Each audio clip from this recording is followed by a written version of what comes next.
They're living in the country and this. They're gonna because this is kind of why they're getting out of the country because my sister does know how to handle out of animals. You know what I mean? So she can't get rid of these animals, and she wants me to watch them for her. So I basically just got a bunch of dumb animals. Dumb animals. Well, they're chickens, which is no problem because chickens lay eggs and whatnot. Yeah. And but then she also had a goose that she wanted to give me. I'm like, why do you have a freaking goose? I'm like, what are you gonna? And a goose is giant compared to a chicken. Yeah. And they shit giant. And I'm just like, I do not want a goose, woman. What are you doing? So I have a small female German Shepherd who's really likes to herd animals. So she starts chasing the goose around, and my sister was like, "Oh no, she's gonna hurt." The goose's name is Kitty. Hurt, like H-U-R-T, or herd, H-E-R-D? Herd. She likes to herd. H-E-R-D. Okay. I was like, oh, that sounds like a mean dog. Yeah, she likes to hurt animals.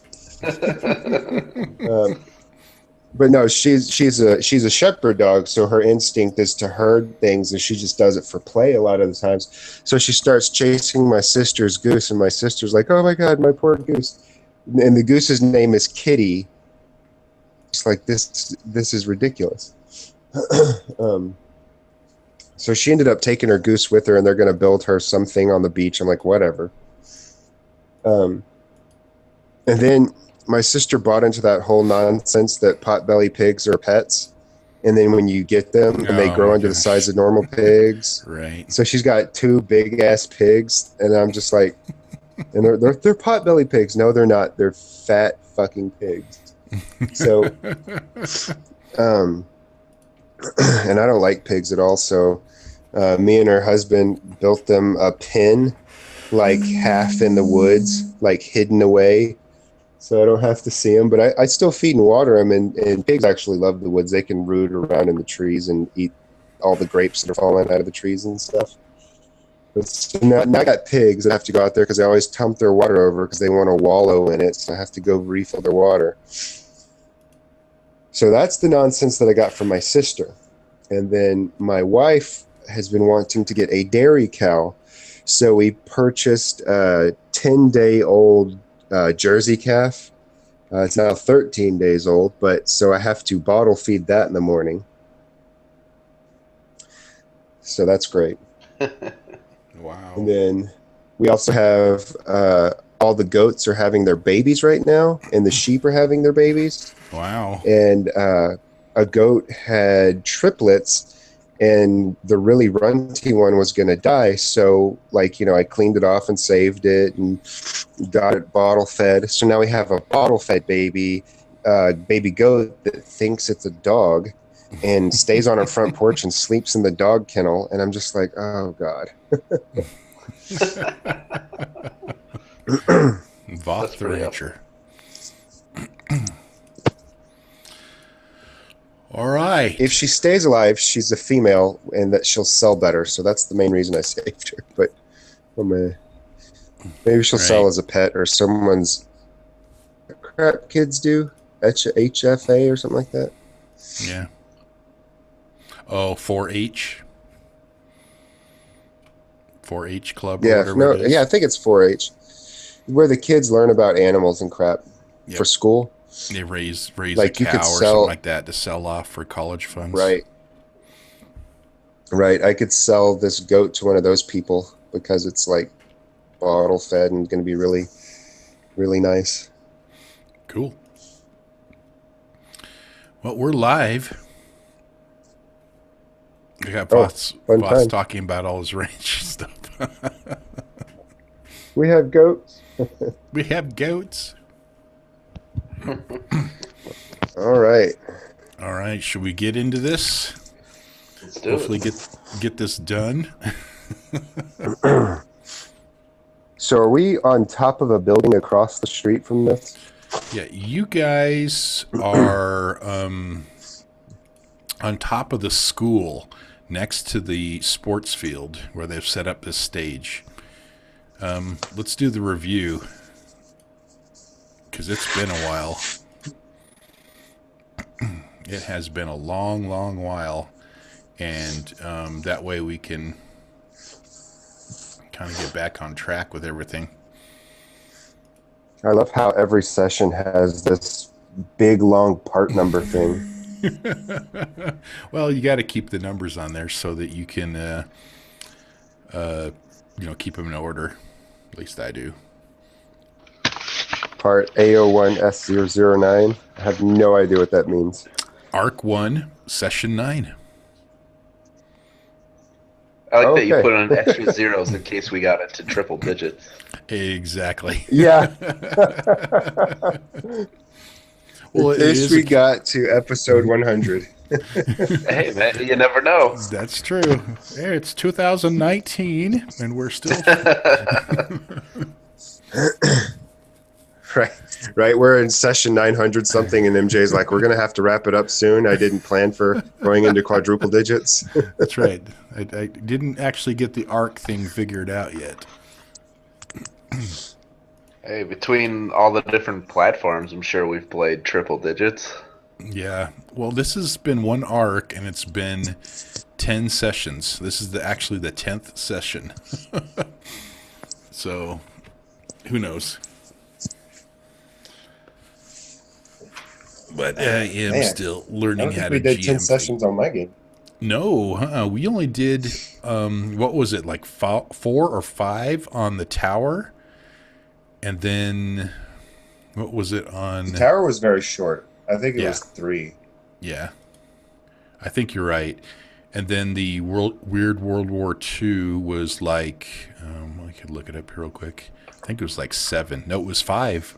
Only 5 sessions. Nice. Yep. Well, that's because Voth is a seasoned GM. I'm better at herding cats. You are. Even with all my crazy, chaos things I would do, you'd still, roll with it quite well. Yeah. I'm... like I was talking to my German friend who is going to take another crack at running games. The last one he tried just hit the wall so bad. And I said, he has his strengths and whatnot, and I have my strengths. And I'm like, I think, one of my strengths is just I'm really good at managing chaos and keeping the game moving forward in spite of it. Right. And he's like, yeah, I just don't have as much experience as you. And I was like, well, you have to realize you guys are my first group. Like, literally, I started that group and this group with you, MJ, the original group, at the same time. And that's as long as I've been GMing, which is like, 3 years now? Right. And I told him, I said, I think I just have a lot of experience managing chaos because I have a bunch of kids. That's true. That'll do it, yeah. That's true. Well, and it is also, you read a lot, too.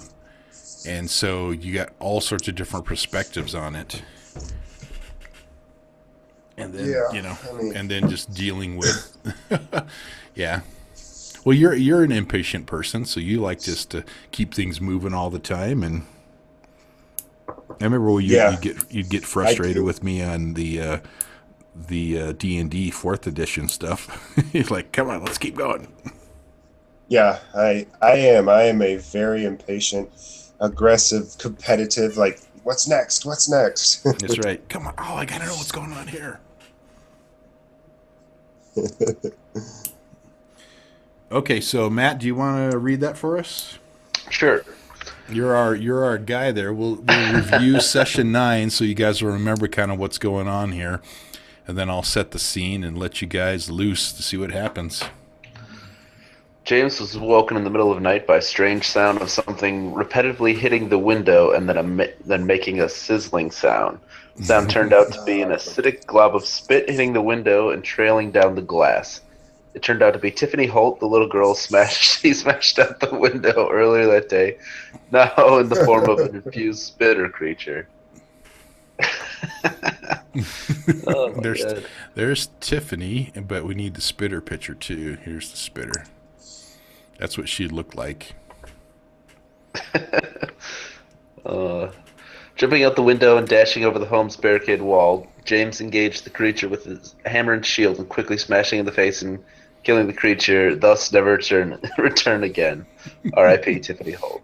God, killed that poor girl twice. That's right. I know. Double tap. Got to double tap.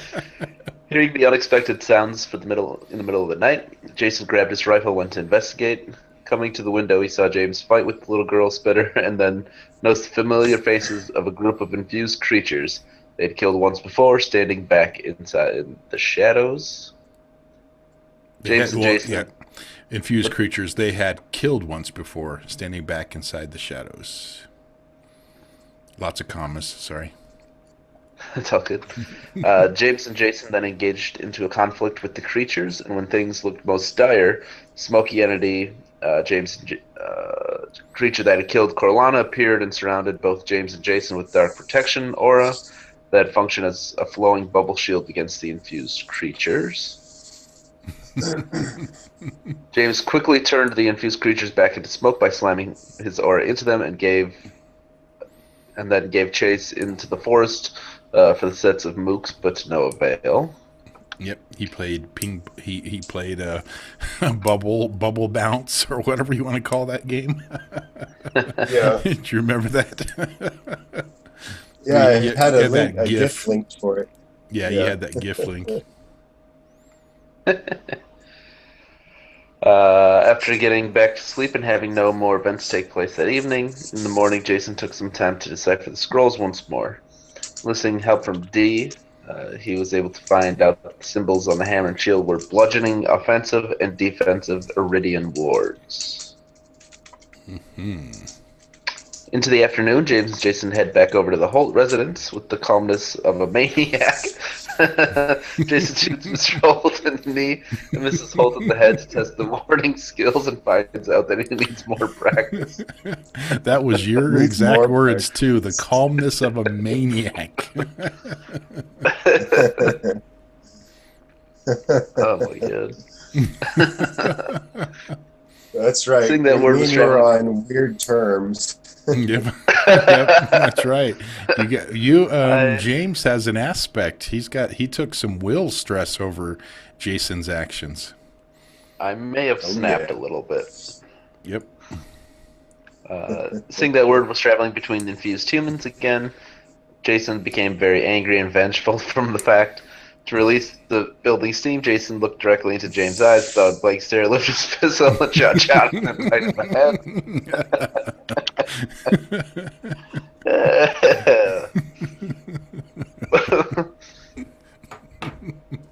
I like that we've all gone crazy at some point in one of these games. Yep. That's what makes them so enjoyable. Exactly. James became very worried about Jason's state of mind, and as Jason argued that it was just the situation was crazy and he did it for scientific purposes, as they traveled over to the designated stakeout area to watch over the King's public gathering. Finding a good stop on top of the K-8 school next to the sports field, James and Jason came up with a good route to the recon truck and then began watching. The field was filled with motionless infused humans and a small group of scared non-infused humans, including David Gates and Mrs. Casey Morris. Henry Whalen and Tracy Whalen made their way up to the podium as triumphant music was playing over the PA system. Henry Whalen waves to all the crowd gathered and grabbing the mic begins addressing the crowd. There you go. Okay, so lots of things that have changed from the last session. There is your post to image is now on your character sheets. If you notice over on the link, cool. you got your gestures there, your two gestures, and then also your image to chat is off of your character sheet now instead of a macro. you can now post any image on there, because I figured out the extension problem to where you can post any sort of image, even if it doesn't have a a .jpeg or .png or .gif. You can post anything up there to it now. So, oh, Voss posting.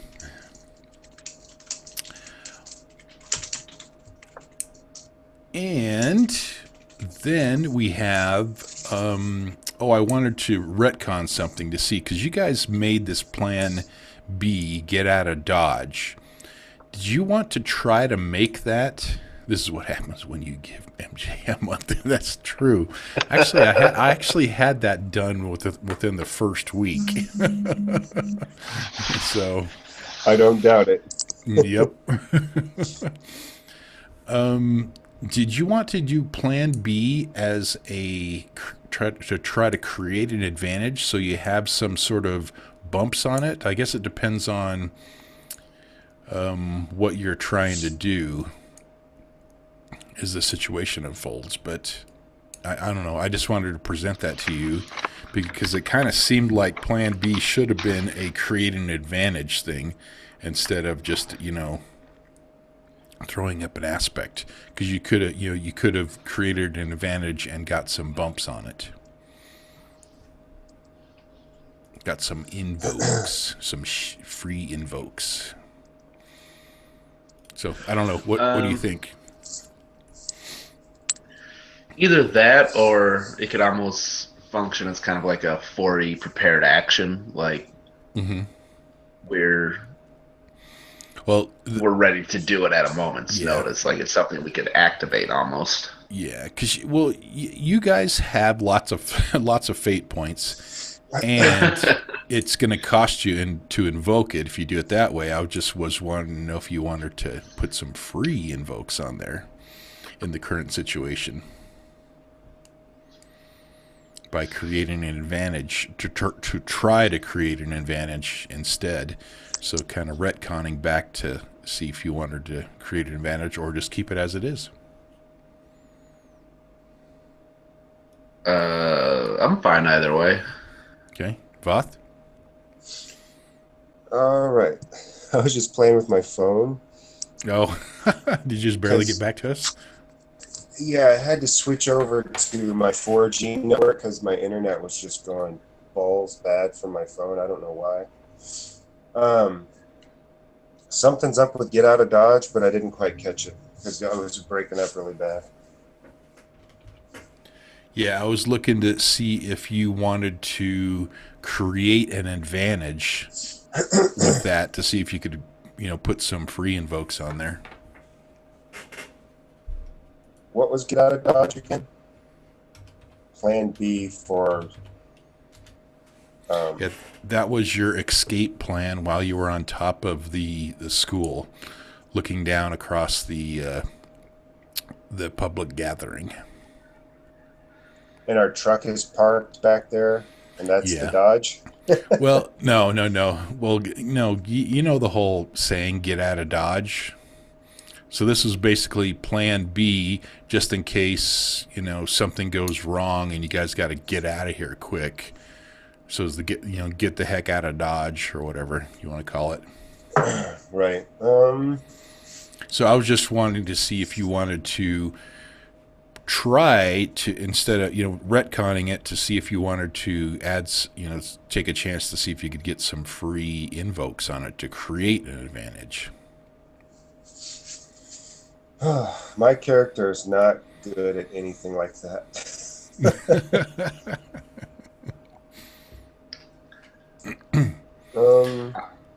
I would almost say that I'm so resigned to the fact of what's going on that I'm just kind of going with it. Okay, going with it, and what sort of way?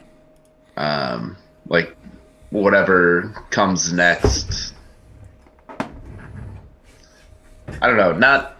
Not so much that I'm not planning anything, but just like resigned to the fact that this craziness is happening. Oh, okay. Well, I'm looking at my skills. My +4 skill is athletics. And Yep. then I have, at +2, I have physique and rapport and all those kinds of things. And then anything that I could imagine would be used for setting up an escape route, like perhaps investigate or lore or something like that, they're all You're mediocre. all mediocre. So I could just imagine making it harder for myself to escape because I'm like, this seems like a great idea. Right. Plan B, I'm going to grease the ladder so nothing can sneak up behind me. And then I have to go down the ladder, Right. just something stupid like that. So I think I'm just going to rely on my athletics to get away and not screw myself any worse than I possibly could. I mean, even my investigate and lore are only +1. Right. Right. Yeah.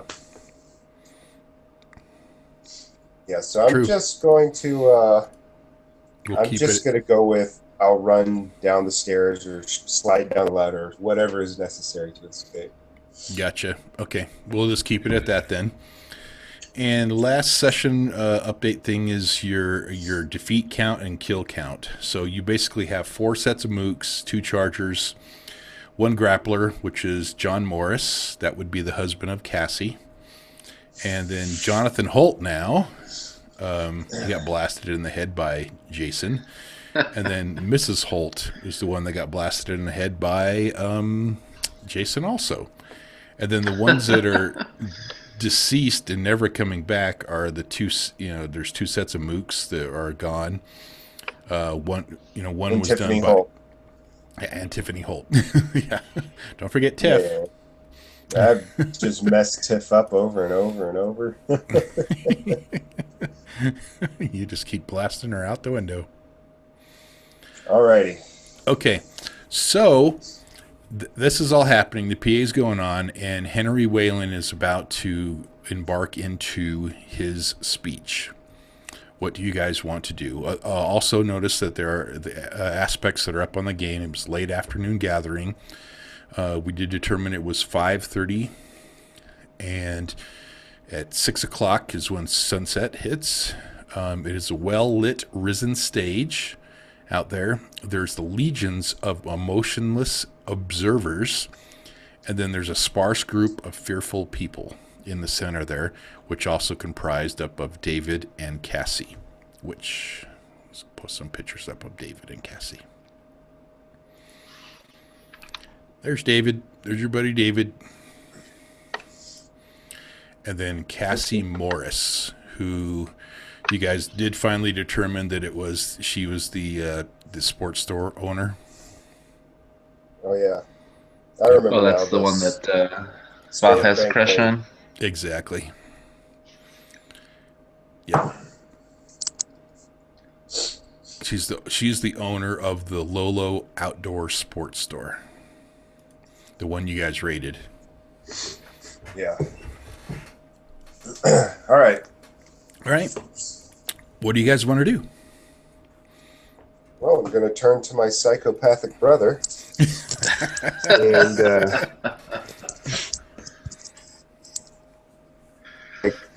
well, that's a really large crowd of people, and while I have been known to talk my way into and out of some crazy situations, I'm thinking something a little bit more direct would work better here. And I'm kind of thinking Muslim immigrant, plow through the crowd type of direct. Okay, right at that moment, let's leave your comment right there. Henry Wayland all of a sudden breaks into his talk, and he's kind of welcoming everybody, and then he breaks into who he is, and he's like, I am the Duke of the goddess Gehenna, and I serve as the hand of the king. It says, I will be conducting this ceremony as per the king is away and on important business. And then she goes into the presentation of what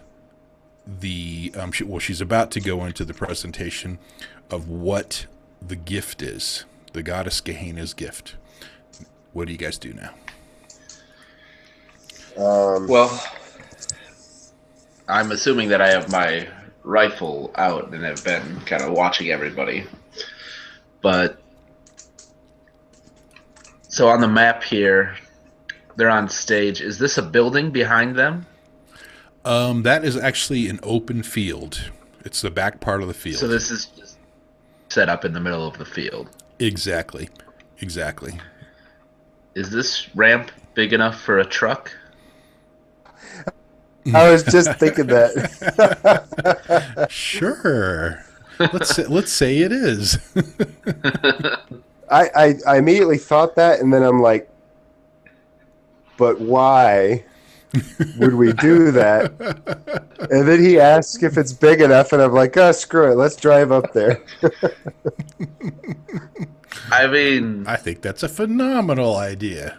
Why not? I like James' blunt approach to it. Be like, we can't shoot them all, but with this truck, maybe we could drive over them all. That's right. At least enough. I say we attach the shield to the front grill of the truck, and then James hangs out the side of the truck with his hammer, baseball bat to mailbox style. Just goes hanging out, smashing people. Yeah. Okay, let's stop. Let's stop right there. Kind of bubble bouncing people away. As you guys are sitting here discussing all this, you're hearing this other stuff in the background. Henry Whalen continues on explaining that the gift is from the goddess Gehenna. And basically, it is a loss of all emotions and individual free will. It also entitles sterilization and infertility. At the same time, with those things there, it cures all disease and illness. It is the gift. It's the gift from the goddess Gehenna, and it's administered by the priestesses. So she explains all that kind of stuff. What do you guys want to do? Actually, let me go on to one more spot here before I get it back to you guys. Because she's just rambling on to this thing and you're catching up little parts and pieces. Then she's going to start explaining, because you notice Tracy's out on the stage there, that this is Princess Tracy, the Princess Tracy, bloodline daughter of the king, and her purpose is to serve as the mother of the children of the goddess, to continue increasing the size of the Anunnaki human hybrid race.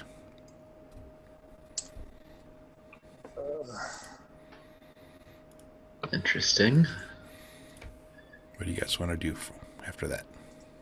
So, all the people that we've seen that are the infused are still humans, but they're going to try to a new race by breeding aliens with humans too. How does James respond to the Jason's quote, his analogy?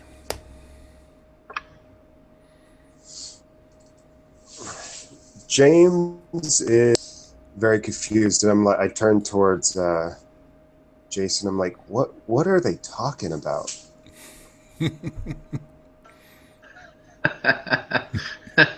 We're gonna put you on the front of the truck with the hammer.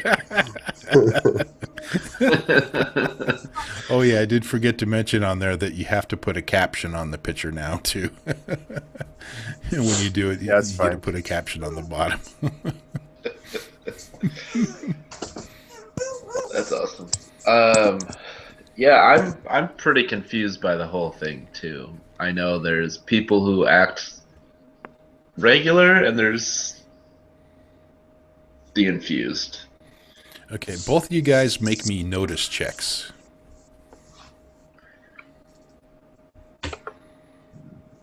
Opposing notice checks. Oh, come on.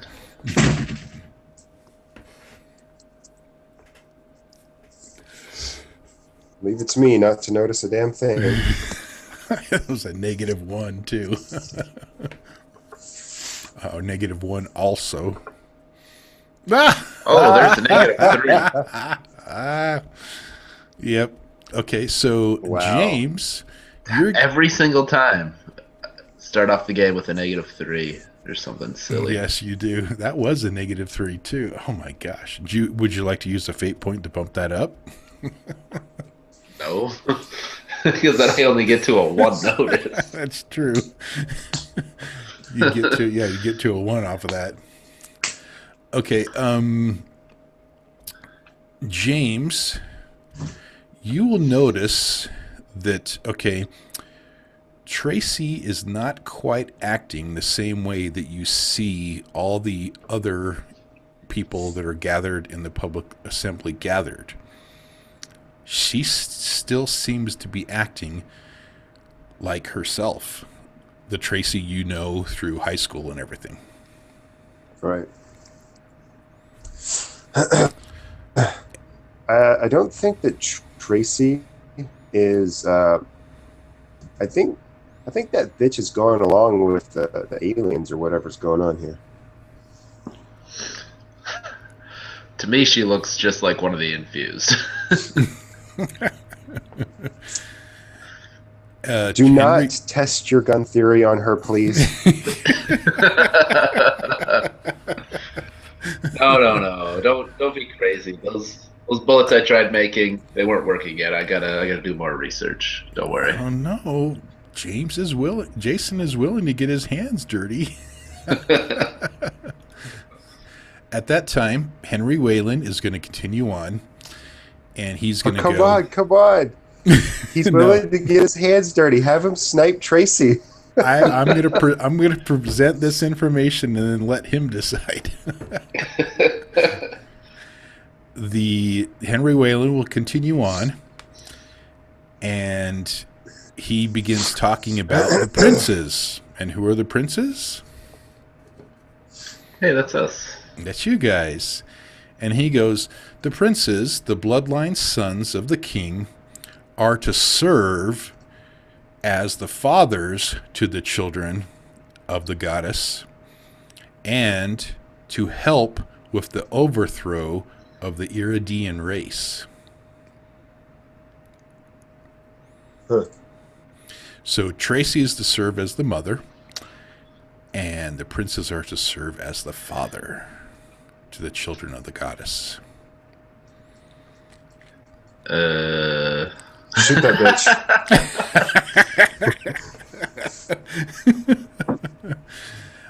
At that time, Henry Whalen is going to stop, and then he's going to invite the princes to join them on stage. He says, I am sure that our princes are out hiding in the shadows, acting like a couple of deplorables. Well, let's give them some applause and see if they will make an appearance. And then the crowd starts clapping very, emotionlessly. Okay. I turn towards Jason. I'm like, so we're supposed to go up there and have an orgy with Tracy on a stage in front of a bunch of people. Is that what I'm getting out of this? Am I on point? I am going to shoot Henry Whalen in the head. Okay. All right, so I'm having this conversation with him, yep. And he shoots. All of a sudden you see. Well, let's give this up to you guys to decide. James has this conversation going on, and James is trying to have this conversation with Jason, and James. Then you would start noticing that Jason is lining up a shot, but you're not quite sure. He's just getting a good closer look.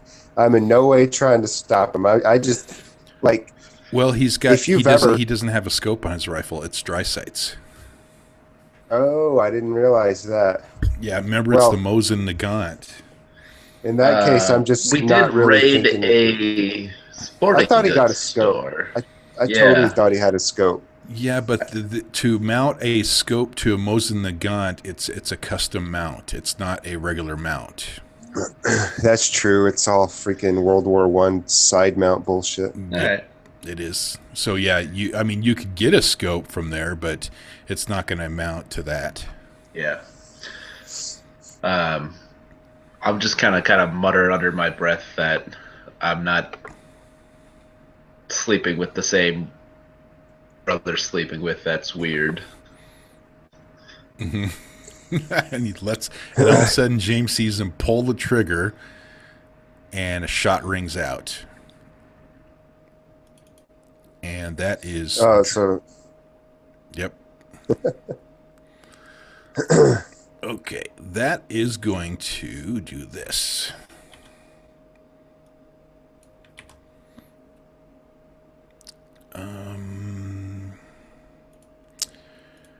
Let's see.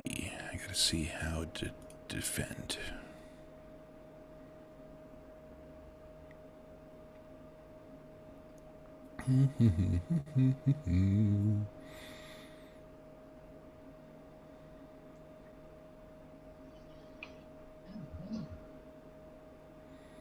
Let's just do this.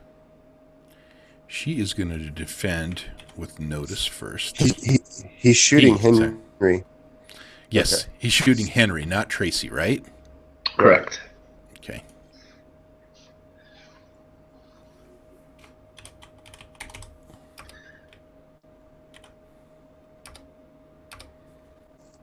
Ooh. Bam. Holy hell. Yeah. That's a -3 right there myself. Holy cow. Okay, so that attack is going to hit Henry and does 8 shifts of damage. Holy cow. Can I name the boost? Can I name the boost? Well, it's going to be a moderate consequence. And you can and you're going to get a boost out of that too. So what do you want to do as the moderate consequence? It's going to nail... Well, okay. First of all, Jason, where were you aiming and what were you trying to do with this shot? Aim for his dick. I was aiming at his head. I was trying to... Kill like him talking about us, using us as, like, breeding stock was, like... Okay. I don't know. All right. Freaking me out a little bit. Yeah. Now you're not going to kill her, him, her. But you're going to do. You know what I just realized? Stress box. What's that? We just catacomb Nazi face this guy. You just what? Holmes Nazi faced him. Oh, remember yeah. when you shot the face off or blew the face off the Nazi? Yes. Thing here. Yep. Well, this shot, I guess, because it's going to do you're going to do a 4 stress box because that's 8 shifts, and then it has to go over into a moderate consequence. What were you thinking on that consequence that you want to do? Name that. But you're not going to kill. Yeah, you're not going to kill him. Blow part of his face off. Okay, so like he's not able to talk anymore. Not able to talk anymore. Blow. Blow his cheek off. Just blow the cheek off so his teeth are exposed on one side. Exactly. Fuck. Blown cheek. Cheek blown off. Sure. Okay. God. It's my suggestion for his boost. What's that? My suggestion for his boost. Yes. Maniacal focus, I think, would work well. Maniacal focus. Ooh. How do you spell maniacal? It's in the chat. Maniacal. I'm the only sane one here.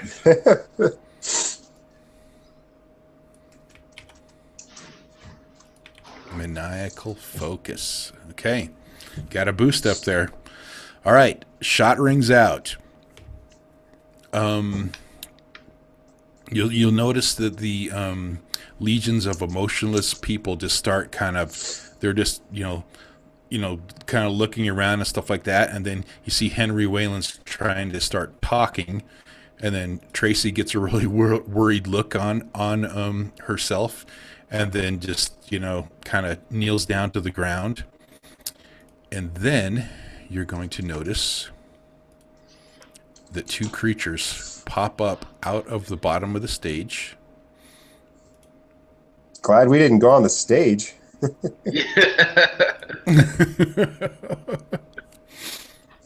They're waiting for us. And at that point where you see the two go up onto the stage, you will feel the cold, dark aura again. Where'd it go? I can't find my picture. There it is. You guys feel that around you again.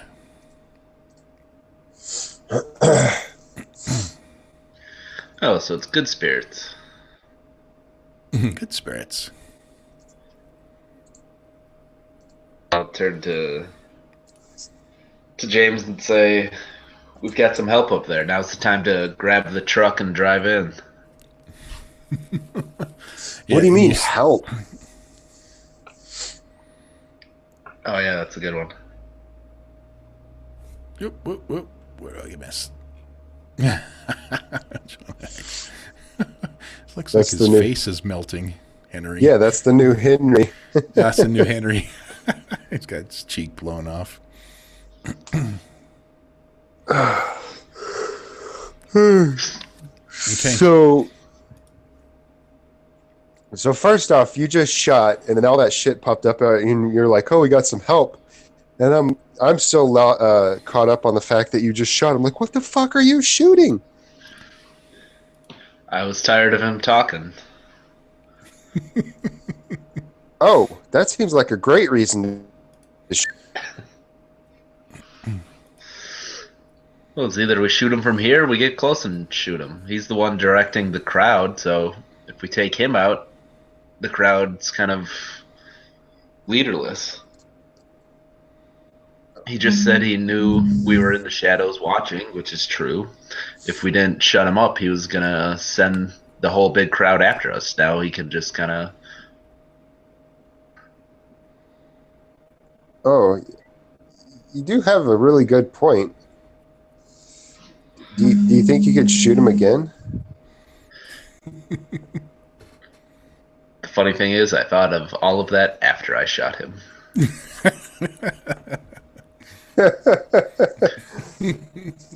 What? I don't say that out loud. Right. Okay, as you guys are discussing this, you'll notice that P2 dissipates back into the ground and then reappears back up over here. Yep, time to go. What is that thing? It helped us when we were at our house. It did? I tried to kill it. Or someone tried to kill it. At this point, I don't remember. Everything's kind of a haze. I'm pretty sure it helped us. Yeah, and you also just shot someone for talking too much. I'm not exactly trusting your judgment. Well, either way, I think we should get to the truck. Okay, that's a good judgment call. I'll give you that. Let's go. Okay, as you guys are talking this, Henry Whalen disappears into smoke. Disappears into smoke like when we sucks back down into the ground. Yep. So like when we've killed the infused before, that kind of sucked into smoke? Uh-huh. And disappears into the That's ground. fucking weird. He wasn't acting like one of the crazy people, but he dies like one of the crazy people. I'm very confused. Yeah, he was in his human form still. It more looked like how the priestesses dissipate than it was the way that a regular human person, well, human infused person, turned into smoke and then dissipated in the ground. So it looks like he is more powerful, which again means he's coming for us. So let's get to the truck. Let's go. Okay. I kind of feel like opposing notice checks. Oh dear. As you're heading off. Notice. Whoa! I noticed.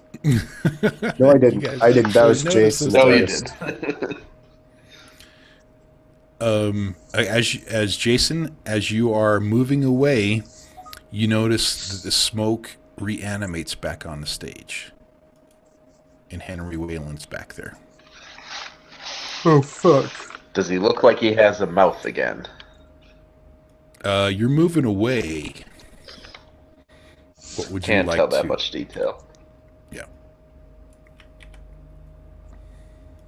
And we'd have binoculars, right? I'm pretty sure we said we had binoculars. Oh yeah, we do. Okay, so do you want to stop and take a look? I'll take half a second to look. Yeah. Okay. What are you stopping for? I'm pretty sure they can map bullet trajectory. Yeah, so James, you all of a sudden see Jason stop, pull out his binoculars, and look back towards the stage. What does James say? Yeah, you shot him. Can we go now? Can I see if he's healed? He is healed. I'll drop the binoculars. And he begins explaining again. He's like, well, I guess that's our answer. And he also continues on saying, the hand explains that all the captured non-infused people are to be given the gift. That's it. We got to go. Go. Upon sunset, the infused... what else is there? Oh. And the sun starts to begin cresting down. I mean, you guys got like 5 minutes. Well, we're across the street with the truck. We'll get there. Yeah, last thing you guys are going out, you hear over the PA system is that the king is currently away acquiring his chosen queen and concubines. We thank you for coming, and good night. If that's our mom and sisters, I'm going to be real pissed. I slide to a stop, or wait, right before we take off running, I turn towards Jason and say, do you think we'll get concubines? I'll say, yes, but we'll also get plenty of ass being the heroes who saved the world. That's true. Yep. All right, let's go. Okay. I need you guys to make some more checks here.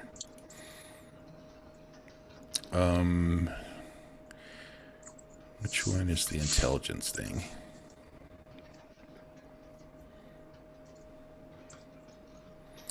It's been too long. I guess it's lore, isn't it? For what? Okay, because the way that Henry Wayland explained this to you, you guys thought there for a second, he better not be talking about Mom, right? Uh-huh. Isn't that what you said? Well, yeah, that just popped in my mind because those are essentially the only people in town who aren't here. Right. You're going to just thinking about joining. I'll go and stand by, pistol whip him, and run away.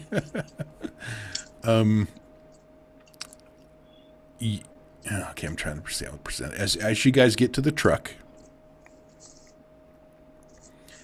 Jason is going to come to the realization that he's going to like have flashbacks of, and this is going to be a little bit railroady, but let's go with it. He's going to have flashbacks about how old Willie was looking at your mother the one time after the football game and then driving at the side of the road. and it's going to hit him like a ton of bricks. That this is what's planned.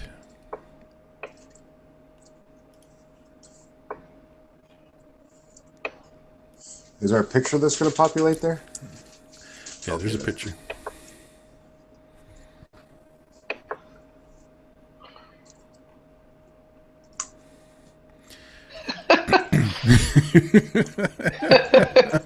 Don't you like that?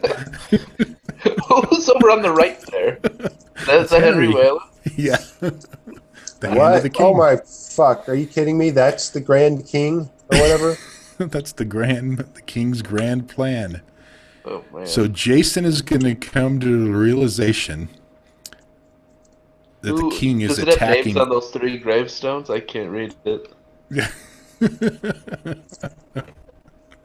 Did you like that? What are the names? I can't see it either. The names are. Oh, there's no names on there. Sorry. But there are 3 gravestones representative That's all the of 3 men. people.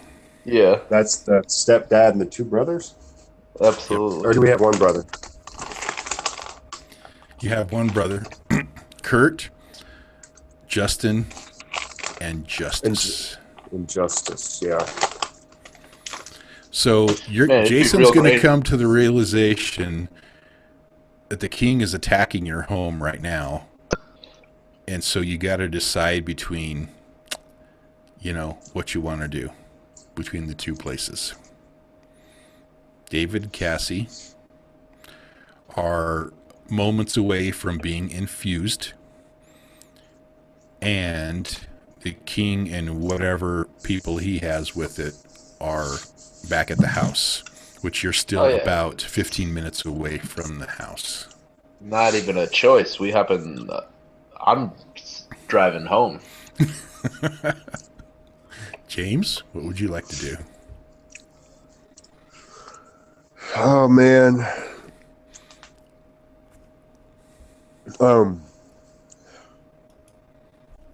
That's a whole lot of people who are about to be infused.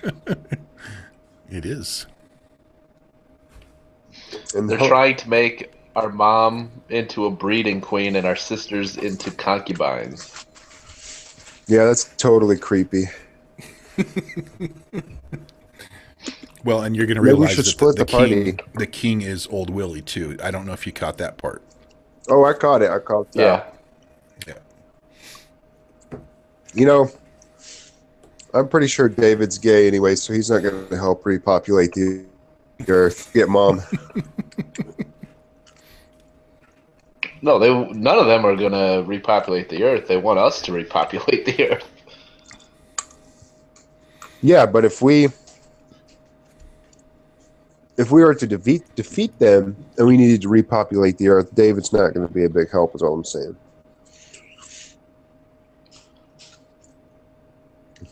Although I would like to save Cassie. Teenage priorities. Mom's number 1. That's true. That's true. Let me check mine. Mom is number 1. I think your friends are number 4. Matt? Are you invoking James's? Are you invoking James's aspect? You can pay a fate point to do that, and you give the fate point to Voth. Yeah, I'll do it. Okay. No, you don't have to invoke it. I mean, it's... Where's my dick? That's true.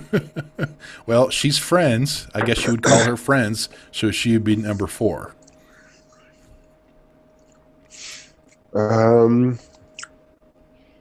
Get really angry. I'm like, fuck. I just pop off a few rounds in the general direction of Henry. I'm like, let's go. We gotta go. Okay. Stray bullet hits Cassie. She's dead. Yep. Well, put her out of her misery. Yeah. Well, now the truck is on the other side of the school building, so you're opposite side of the field and everything now. So if you're you guys are gonna get in the truck and head home. Absolutely. Okay. So, basically, you're going to see as you're driving away the where did it go again? I can never find my pictures.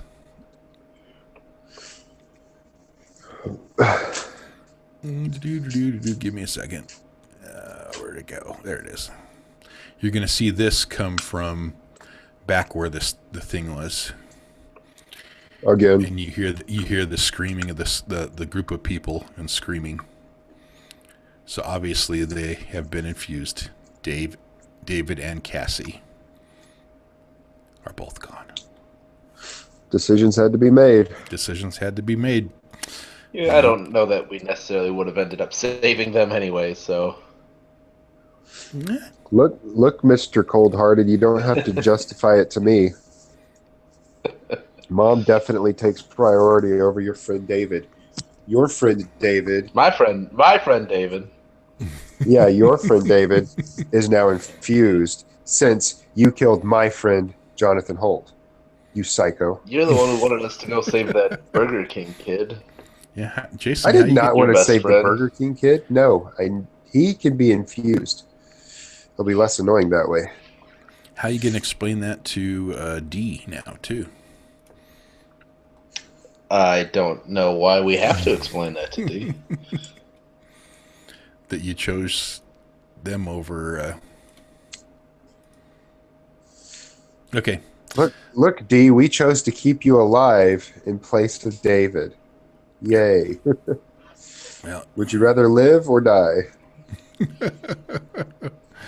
Okay. As you are heading home, you are going to start hearing some noises coming from your house, and you will notice. Is it concubine noises? That your barricade has been smashed, and it looks to be like there is there's nothing there, but the barricade has been smashed. And as you pull up to the house, people have gone through, and you're hearing all sorts of noises coming from the house. Mostly the Lambert home barricade is down to 2 defenses and has been smashed. Things are through. It's a dark, moonlit night now. Infused creatures are out by the time you get home. There's obscuring smoke filling the sunroom, and as you get out of the truck, you can hear Josie hysterically screaming. What do you do? My truck is yellow. Yep. We are now in a conflict. All right. I say... Now, I'm guessing it would be character knowledge that that's our mom's room. Yep, that's the master bedroom. Okay. And I don't even see Josie. You don't see Josie? Nope. See, it basically not seeing them on the map right now. You can't hear any sounds or anything like that. They're alluding to where they're actually at in the home. But Josie's in the house somewhere screaming. So if you would like to make a check to find out where that's at, or whatever you want to do. My first thought is to drive around to the back. Okay. I don't know if we would necessarily know what's going on back there. I mean, because we're getting to see it on the map. You know what I mean? Yeah, you can see the numbers on the map, but that's more of you're determining that from sounds. That you've seen some people off to the side of the house, and the 2 sides of the house, some mooks off to the sides. Well, here's I were driving, which I'm not. Mm-hmm. I would try to pin W1 to the wall with the truck. Before you guys get out? Yeah. Just try to pin her to the wall, and then I can get out and smash her head in, and then we can move on. Now, W1 is something you haven't seen before. And it looks like this. This is the witch. It looks like this. Oh yeah, I am definitely smashing her into. I am hitting her with a truck. Okay. So before James and Jason get out, you're just going to take the truck and then slam her into the wall. Smash her into the front door. Just kill that bitch. Okay. All right. Make a drive. As we're getting closer to the house, I'll very emotionally look at James and tell him to put his seatbelt on. Put your seatbelt on. Fuck. I put my seatbelt on as quick as possible. And then hold my hammer tight so it doesn't go flying. Okay. So, Jason, make a drive check. What's going to be opposed against her athletics? You still have maniacal focus. Yeah, if I need it to boost it. You're going to, I bet. Yep, there it is. Yeah. The other aspect. That's true. That boost is still out there, isn't it? Hell yeah. Because he has been maniacally focused this whole damn time. Maniacally focused.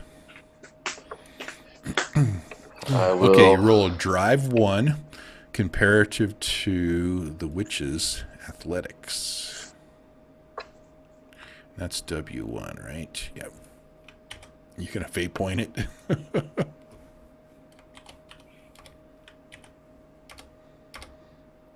Oh my gosh! Wow. That is a -4. Maybe I'm not gonna fate point it. Take your fate point back. Take that back. How do I Just take right that click. Back? You gotta click the arrow and then right click on it. Say take. Jeez Louise. Okay. So what is going to happen is you're going to smash her with the truck, but she kind of positions herself in a sort of a way to where, you're going to smash her. So we'll say she gets pushed up against the door of the house. She, with a -4, like crit fail, she gets into the worst possible position. Yep. So she's pinned. She's pinned up against the door right now. So that's 4 shifts. She's going to have to take a mild consequence, which we're going to call. So we're going to check off her three stress. I would box. just like. Yeah, go ahead. I'd just like to point out that she got rammed with a large truck. Yeah. In general, like with massive weaponry like this, like for instance, a pistol would be a straight fate roll, and then if you shot someone with a tank, the tank would probably do more damage. You know what I mean? Mm-hmm. So this is the difference between punching someone and ramming them with the truck. So in general, I usually, for vehicle ramming, I toss like 4 or 5 extra shifts of damage on top of that, just to indicate that this was a massive hit. Okay. Do we get another bonus to maniacal focus since I, without blinking, just rammed a witch into a house with a truck? So let me ask you this, Voth. How does it handle when now this one does not have any consequences open? But you did ram it with the truck, which you have to get past its infusement armor first. Right. So that's going to suck up 3. It's going to suck up 3 armor. I was going to say, since she's rolled the crit fail, can we just say like she tried to duck, and instead of like just the top half of her being pinned against the house, like all of her is just pinned against the house because she's ducked down, and we can just deal with her later. Like, yeah, she's not going anywhere. Did you pinned her against the front door, or are you going to pin her against the house? Well, what I was getting at with the difference Mm-hmm. in the roll, -3 versus a 1, and the fact that it's a truck, probably hash out the minutia of her infusement and this, that, and the other. I just say the bitch is dead. Okay, you just smoke her. Yeah, just have it slam into the door and then like her dissipate out from in front of the truck, and just have like a cool moment. You know what I mean? Oh, okay, gotcha. All right, so And then the doors fly open, and then we see Fatty down the hall charging us or something. right. Okay, so but Jason, you did want to push her in through. You did go through the front doors to the house, correct? If that's where she was standing. Yes. If she was standing right in front of the front door, then I guess Okay. the truck would probably break down the front door. Yeah. Yep. Okay. Cool. We'll just do that because we'll just kind of go with it. So you guys smash the truck in through the front doors.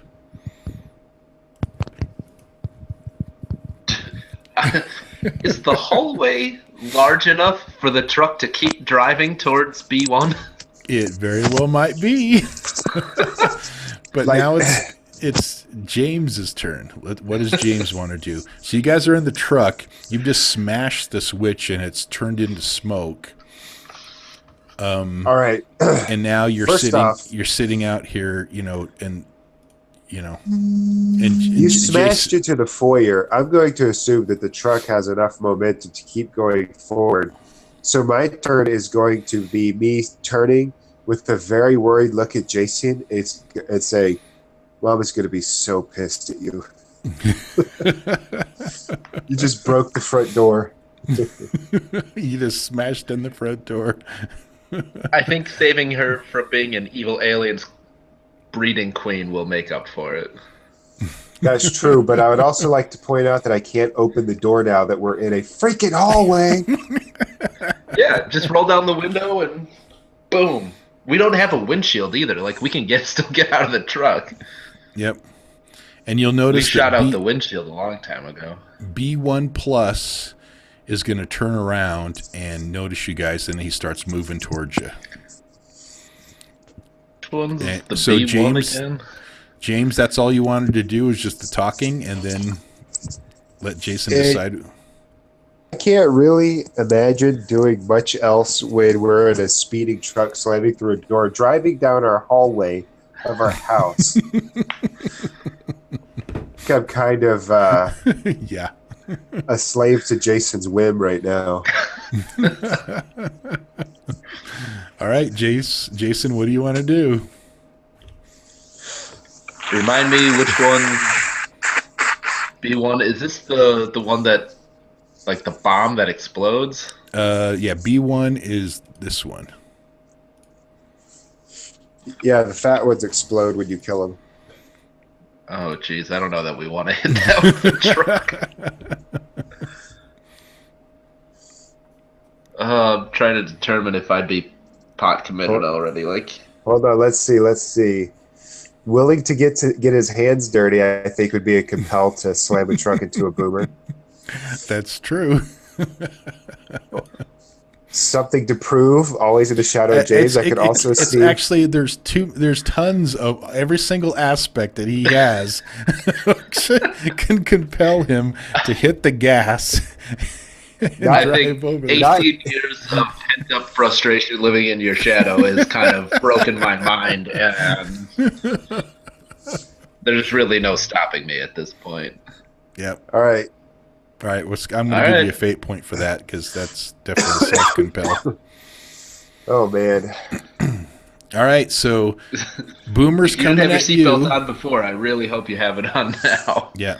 Now, I just want you to keep in mind that this is a B1 plus. This is a plus, not a regular. So, and we are in a conflict, so things may happen. Well, we still have. He has 2 boosts on maniacal focus now at this point. Oh, that's right. Yeah, that's right, because you have you got the last boost on the other one. Thank God she crit failed. Yep. Okay. This is going to be pretty gross. This is going to be pretty gross. Let's do your drive check through the hall with your momentum. coming up and striking the boomer. This is ridiculous. The truck into our counts house. as a long-range weapon, right? I can use my precise snipe. I don't know Not how much really. gas is in the tank. That's true. All right. Big number, big number. Oh. Maniacal focus, reroll. Yeah, is this... That was a -3. That was a -3. Like, is that us hitting the wall and coming to a screeching stop before we even get to the thing? You tell me what happened with that roll there. What happened with it? So you're barreling in, and what happened? Either that or I'm picturing the hallway being too skinny and the truck just gets stuck. It sounds good. Now, let's re-roll that. Okay, so you want to change the whole thing. Okay. Yeah. As funny as that would be, That would be lots I don't of want to fun. be stuck in a truck with the You only guys can't escape. even get out. Well, you got to remember. Only escape is going out Oh, front wait a windshield. second here. Before we decide all this, you got to remember you guys don't have a front windshield. We're Yeah. well aware of how bad of a decision Yeah. this is. Hey man, if you're gonna go out, like go out. That's right. Babe. Okay, re-roll that guy. Or go out with a boomer. Boom. Alright. I guess Oh, Jesus. That's a -2. well, let's see what he rolls real quick, and then we'll you could assume maniacal focus. Well, again, it's gonna be against his armor. I've rolled So- 4 times this game. I've rolled a -1, a 6, a -2, a -1. Yeah. So I'm thinking that the truck kind of gets in here and loses its momentum just as it gets up to the front of the boomer. And it's right there. Because that's can't not open the negative fucking one. doors, Is, Jason. so let's see what the boomer can defend with. That would be more of his. Well, he's not really getting out of the way, but it's going to be more of his attack against the truck at the same time. So we're going to do its fight versus your drive. That's not gonna end up well. Is that B1 plus? Yep. Ooh, okay. So that's a 3-shift difference. That's a boost to him.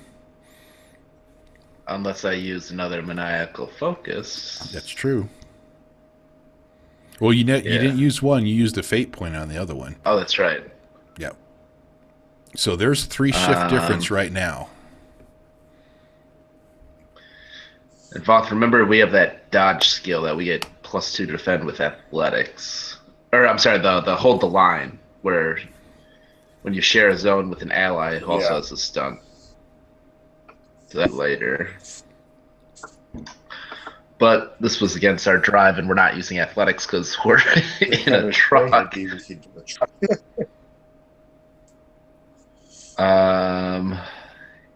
how can I? I'm boost this so he doesn't imagining get an that this advantage? creature slams its hands into the roof of the truck and like ruins the engine. Yep. And we're just So yeah, he's attacking the truck right now, right? Not Yeah, us. he's attacking the truck as it's coming in at you guys. Oh, that's all right. I'll worry about getting a vehicle later. I'm not too concerned with him attacking the truck. Okay. So let's All right. put an aspect I'm gonna out take- there.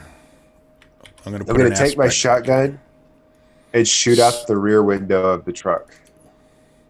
Okay.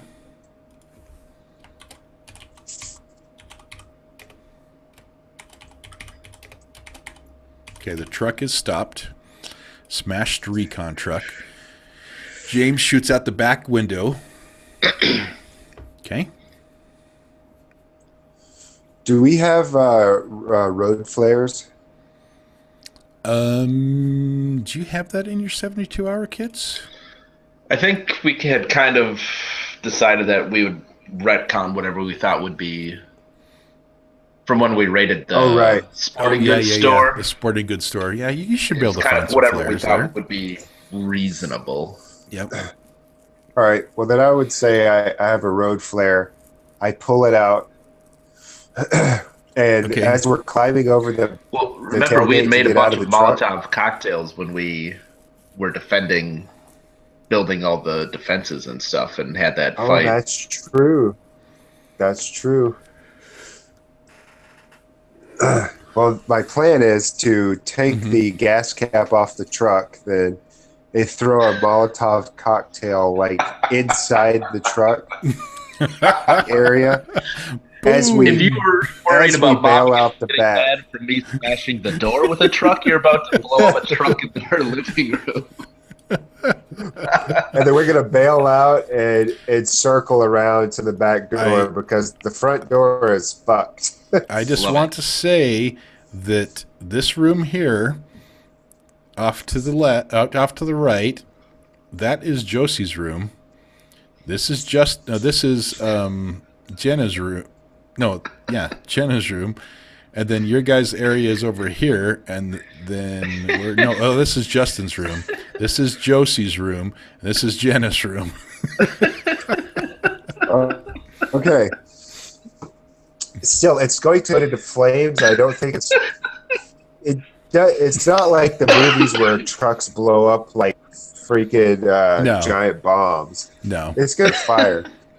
So when we circle out, I'm more worried about the boomer actually blowing up onto them than the truck. Go to the window and smash the window in and say, Josie, circle out. Okay. Kids can get out this way. It's all clear. We smashed the witch. Yeah.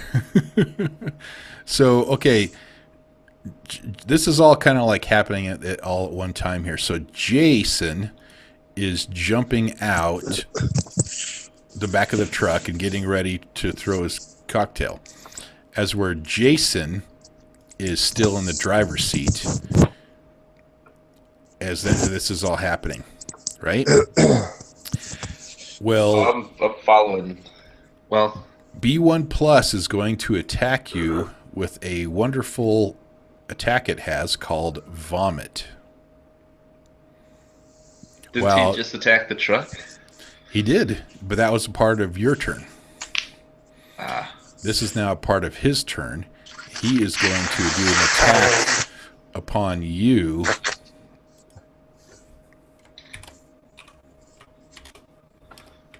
Called Vomit. So the shield sitting next to me on the seat. So he kind of rears back and makes this nice loud gurgling noise, and then it goes projectile vomit right at you. How would you like to defend? Throw a barf bag at him. Can I use athletics to try to dodge it? Absolutely.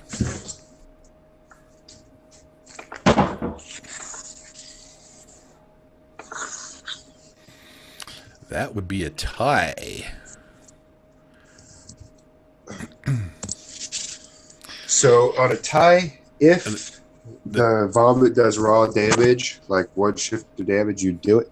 If it does not, used for the B1 guy.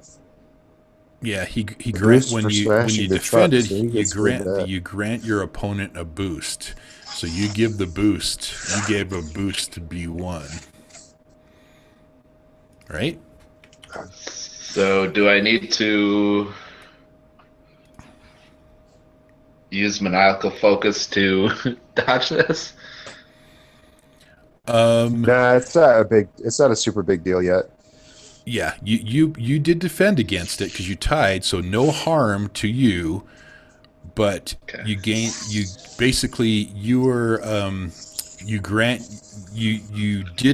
defended properly against it, but you granted a boost to the boomer. So what happened? Yeah, what happened with your? Give me some RP on what happened with your defend as he vomited out at you. I saw him starting to vomit at me, so I quickly undid my seatbelt and kind of just like since I'm sitting in the driver's side seat, rolled to my right and just kind of like laid down flat, so the vomit went over me and seat. And hit James behind you. No. Oh my god. No, I imagine it hitting like the headrest where my face had just been. Yep. I'm going to give him a boost then called in the crosshairs. Jason's scent. Like he's got a scent. That's a good one. Track Yeah. of. Jason's scent. He's mad at me for smashing his girlfriend outside. That's right. Oh man, it's smashing. Okay. I like that it's a specific boost against me. Yep. Yeah. Okay, there is going to be some other things that are happening at this point here too. James, you're going to hear Josie's screaming coming from your bedroom. Oh fuck.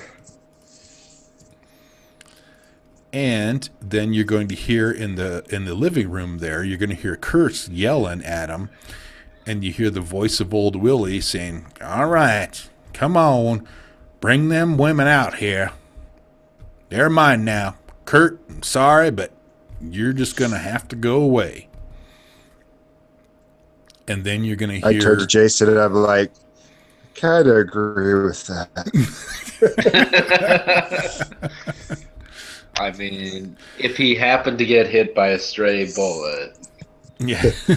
I lean up against the wall and I yell back in there, "Willie, what is your drive skill at?" And then you hear Willie going... he turns and says, "Don't worry, Kurt. I'll make it nice and quick for you and Justin. You won't feel a thing." And then you hear Gehenna Gehenna, your mom, is kind of screaming at the door, "Willie, why are you doing this?" And then Grappler She knows Willie? 2. Yes, she knows Willie. Grappler 2 moves over and lashes out with its tongue and grabs a hold of Gehenna. And then the boomer... Are we able to see this? Well, you're just kind of hearing it, but yeah, you'll know it just for player knowledge. And then the Grappler 1 begins moving towards Kurt. Kurt is holding his shotgun.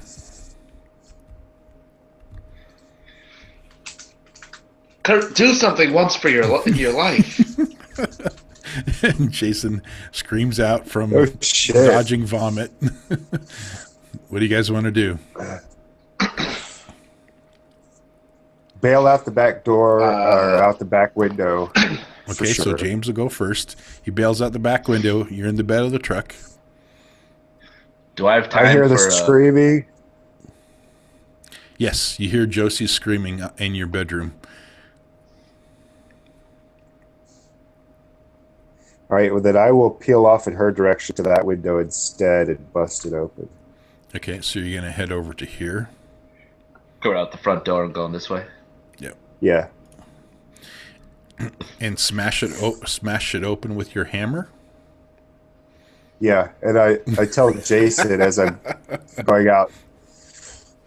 You knew that your mom knew who old Willie was. Yeah, we saw him at the very first session. Right.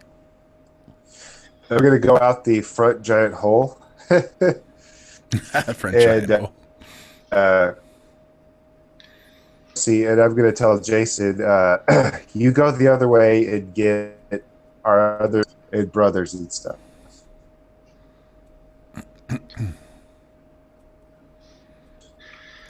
Okay. As I'm fucking up the back window, I have time for a pot shot at this guy. Sure. As you're going out, as I'm climbing out the back window, probably that seems like a great idea. Yeah, it depends. Which gun would you like to use? Just the pistol. Okay, so you're going to shoot him with the 9mm. Okay. Only if I have time to also climb out the back. That's the priority. Yep. Now, the whole thing is, I'm sure you guys had a lot of stuff in the truck. 72-hour kits, rifles. I mean, are you just jumping out, grabbing all your stuff, and then jumping out and shooting? Because if you're grabbing all your stuff, I don't think you're going to be able to get a shot off. Yeah, no, I'll just climb out the back and grab my rifle and kit with me. Okay. Because I'm imagining those are in the bed of the truck. Voth, did James throw the Molotov cocktail in the truck? I threw it in the cab of the truck right after he bailed out. Okay, kind of at the same time. He started the fire while I was still in there and was just hoping I was getting out on time. Okay. Yeah. And then after I throw the Molotov cocktail, I would grab anything that I could carry that's useful that isn't going to be overly burdensome. So, like, my backpack, my kit, whatnot, my gun. Okay. Well, I would say if you guys just get out of the truck, you'd be able to grab your stuff and get it out there before he throws the cocktail. But you wouldn't be able to get a shot off. You'd have to leave something behind. I'm not going to take a shot then. Okay. So he went that way. I'll go this way and look in the windows to try to find the other siblings. Okay. So you're over at this window. Basically, James, you can look through your window and you can see Josie is underneath your bed, hands over her ears, hysterically screaming. Jason, you look into that window there and there's nothing in the room. I tell her to come on. We got to get out of here. Okay. No. All of a sudden you hear a big smashing noise on the truck. The boomer hits the truck again and smashes it as the fire lights up in the truck and begins burning.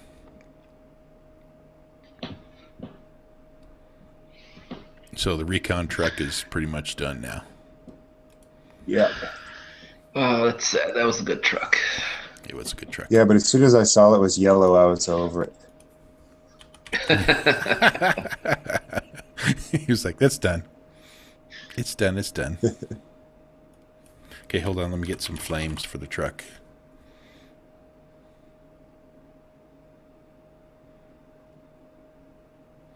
Ooh, these would be good. They're all small.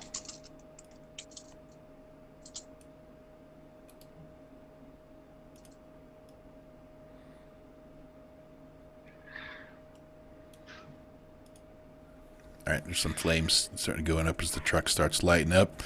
Lighting on the house. James, what do you want to do?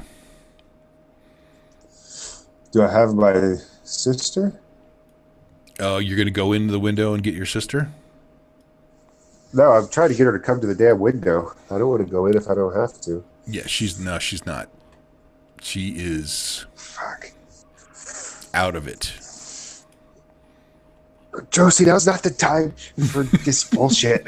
You're going to have to go in and get her.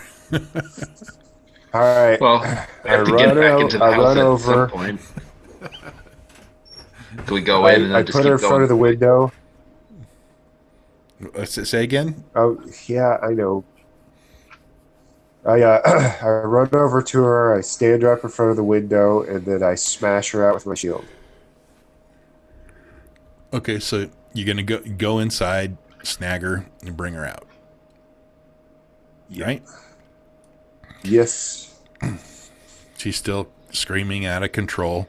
Looks like she's about to get into one of her panic attacks.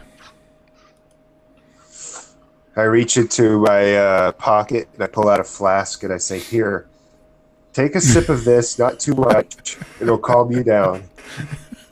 You're going to give her some alcohol. Very little. Well, I think to get her to take a sip to calm down, you're going to have to make a good connection with her.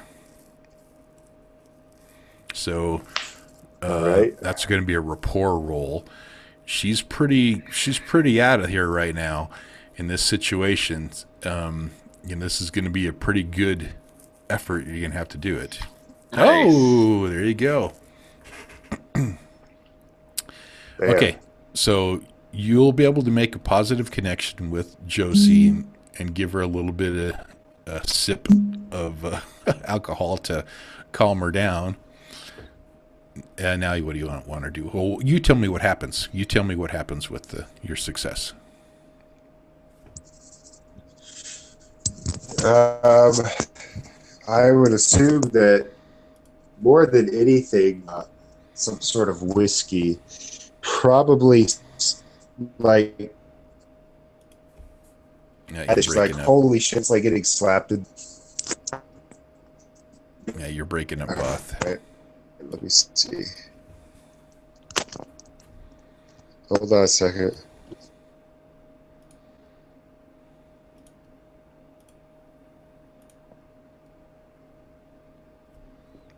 Can you hear me? Yep. All right. I switched back over to 4G. Okay. 4G was getting sketchy earlier, so I switched back over to the Wi-Fi. The Wi-Fi is getting sketchy. Anyways, I imagine that the alcohol, more so than the alcohol calming her down, the bite of some sort of hard liquor like whiskey or something hits her like a slap in the face, and she's like, "Holy shit!" and it snaps her out of it. Okay. In a very stark way, like she goes from like screaming and panting to spitting profusely because it burned her mouth. Okay. Perfect. And then I'll take my flask back and say, "You're too young to drink." And then I grab her by the hand and I start running around the house this way, and I want to head towards the back of the house, obviously running into M1 that I don't know is there. What are you going to do with Josie? I just have her hand. I'm like dragging her behind me. I have her. My shield arm is holding her hand, and I have my hammer drawn. Okay, so you're coming around the corner here, dragging Josie along with you. Yep. And then all of a sudden you run into a group of 5 minutes. We'll get back to that here in a second. Let's go over to Jason. Jason, what are you going to do? Since I don't see any of our siblings in their rooms, but I do see James and Josie running, I will follow them. Okay, and so Josie's hysterical screaming is gone too.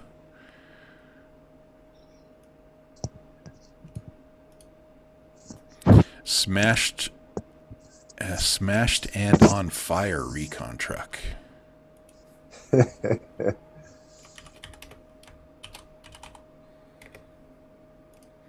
Okay. So sorry, Jason. What do you do? I'm gonna follow James. You're gonna follow James? Yeah. So you see him because kind the of other around room was corner. empty. I thought you were getting the other sister who's like over here. I thought they were all gonna be in here. Yeah. I gotta check this room too. Yeah, that's Josie's room. Sister in here. That's Jenna's room right there, and that's Jill's room. Brother and sister.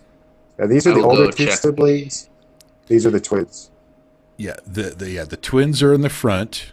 So from the truck, you would have. This is my little arrow thing here. This is Josie's room. This is Jenna's room. This is Justin's room, and this is Jill's room. And then Jill has a bathroom that's off of her room there because she's the oldest. Gotcha. Well, I will come to this. Over here? I guess, and look in there. Okay. You look in there, and there's nobody in there. There you go. Miscellaneous female. No, that's Jill's room.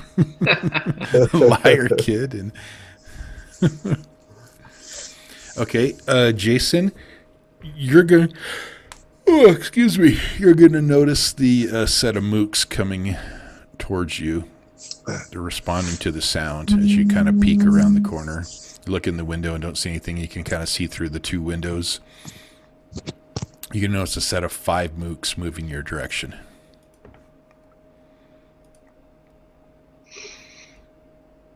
Okay. The grappler is going to haul Jelena off back in towards the smoke.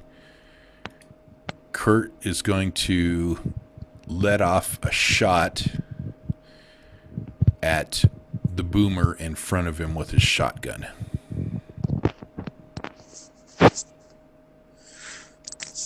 As he sees his wife being taken away.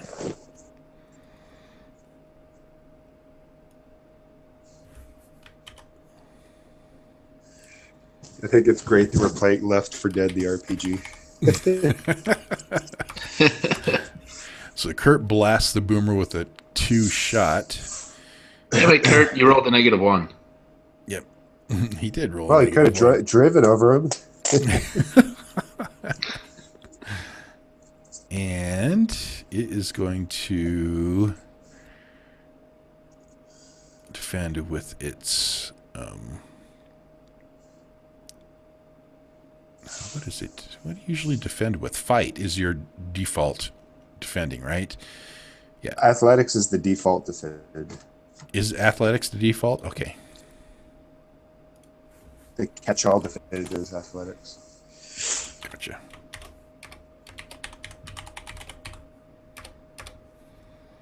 Ooh, 2 shifts. He nails it and hits onto its infusement.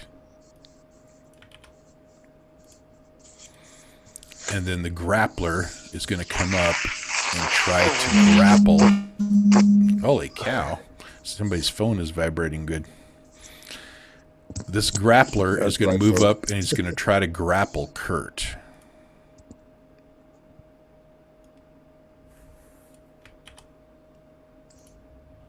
G1.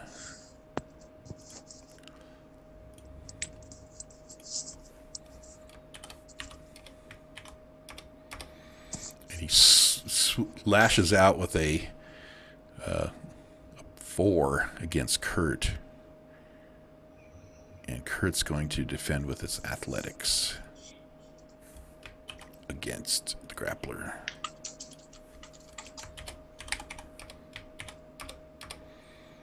Ooh, 3 shifts. And Kurt gets grappled. And his shotgun plops down to the ground. No, let's say his shotgun's still in his hand. It's just he's now grappled by G1.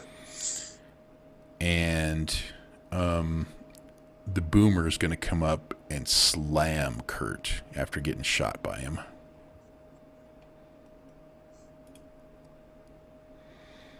So he's going to do a fight.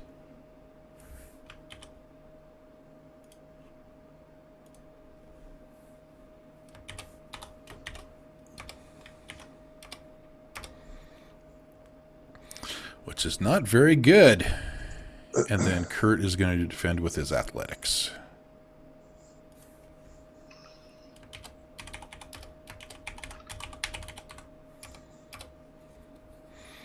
With a 1, too. So that is at a... He's going to give it a boost out to him, too, but we won't worry about that. And then you hear old Willie's going to be like, all right, bring her along. Bring her along. Find those other girls. I want those other girls. I want all of them. James, what do you do? I charge into the group of mooks over here and do my best to slaughter them. Slaughter them. All right. Okay.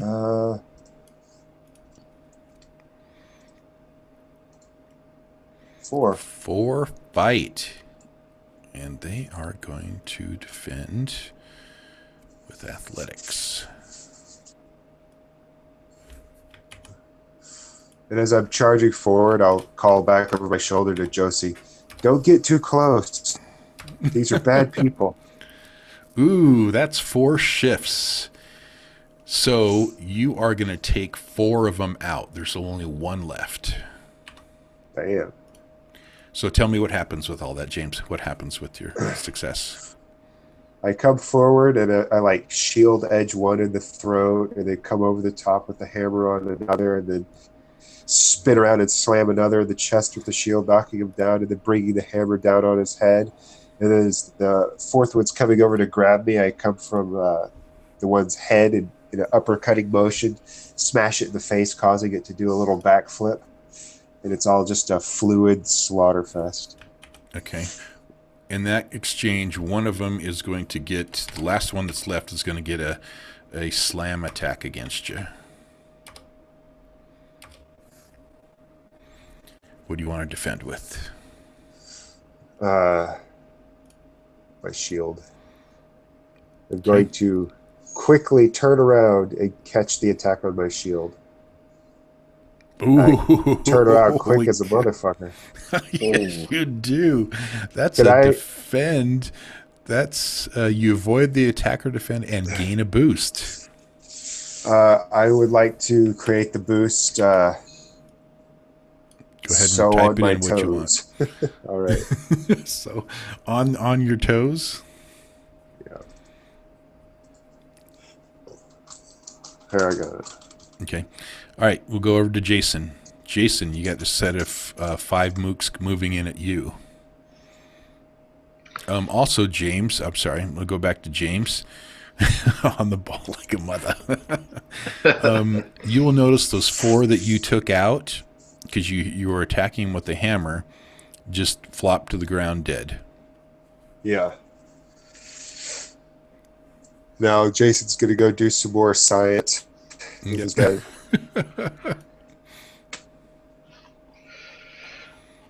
All right. What do you want to do?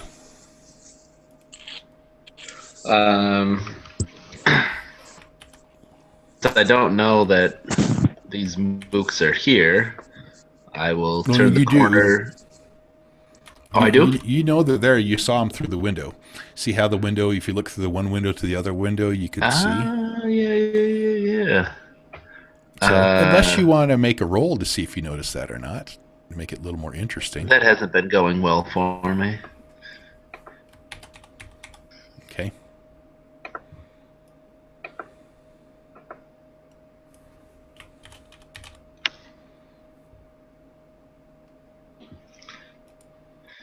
All right. Yeah, I think I notice them. Yeah, you'd notice them. So before they have the chance to turn the corner, then I'm going to start shooting them through the window.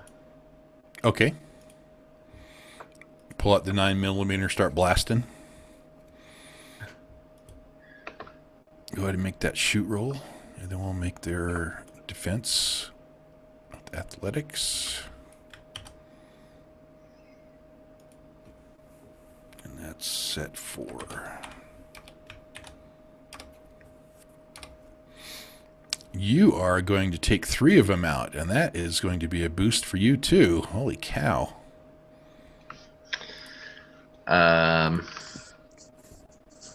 was 5 of them. I take 3 of them out. Can I use a maniacal focus to bump it up 2 and take all of them out?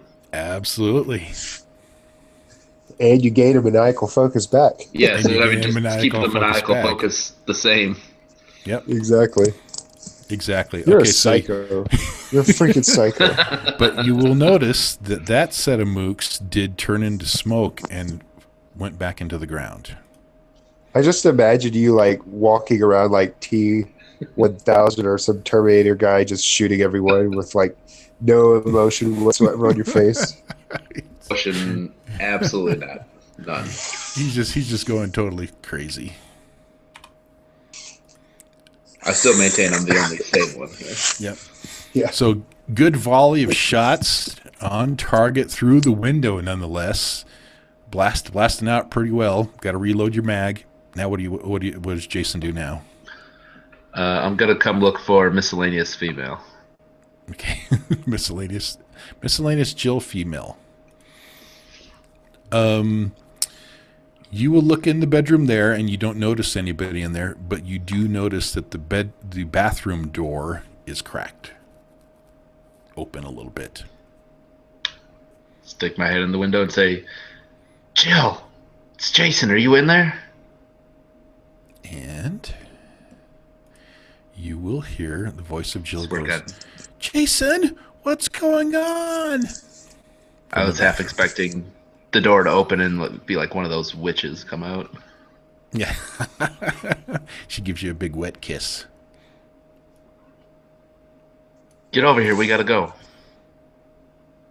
Okay. Let's make that with a rapport roll to see what kind of connection you can make with Jill to get her to come out of her hiding spot.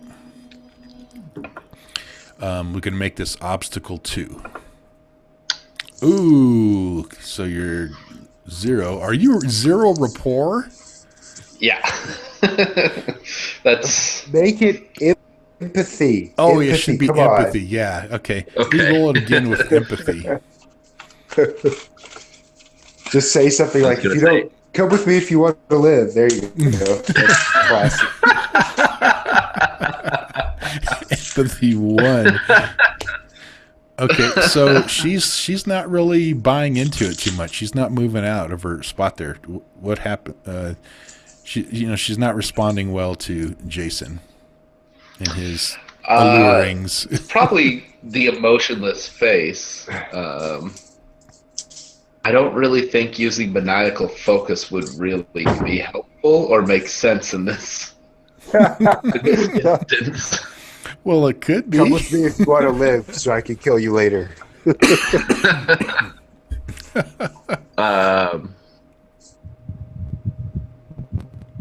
God. Say I'll use willing to get my hands sturdy, but I'm not going to do anything to her. Okay. But I'm not afraid Just to slap her. snap. Well, you could use I'm not afraid to teenage snap priorities and yell at her. too. I'll be like, Jill, get your ass over here now. Like, we're going. Okay. So throw out a fate point. I'm not spending another turn trying to convince this girl to follow me. I'm going to consume Jason's scent, and just at that second, you see the door burst open, and Boomer 1 comes through. Son of a bitch. As Jill comes to the door. Beautiful. Yeah. I definitely scream, Jill, now! This is going to end poorly. We'll get back to that one here in a second. Everyone else is coming back. Willie starts moving away with his prize of 1. Grappler G1 keeps filling the room full of smoke. Mook's out there. B2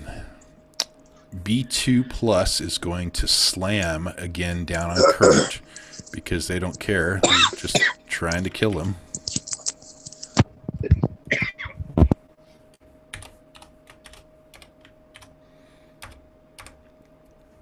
Hits him with a 0. Come on, Kurt. You can defend against this. You can defend against that, Kurt. Come on. Kurt defends with his athletics. Or is it fight? Well, he's grappled, though, too. But I guess he could still kind of maneuver around a little bit.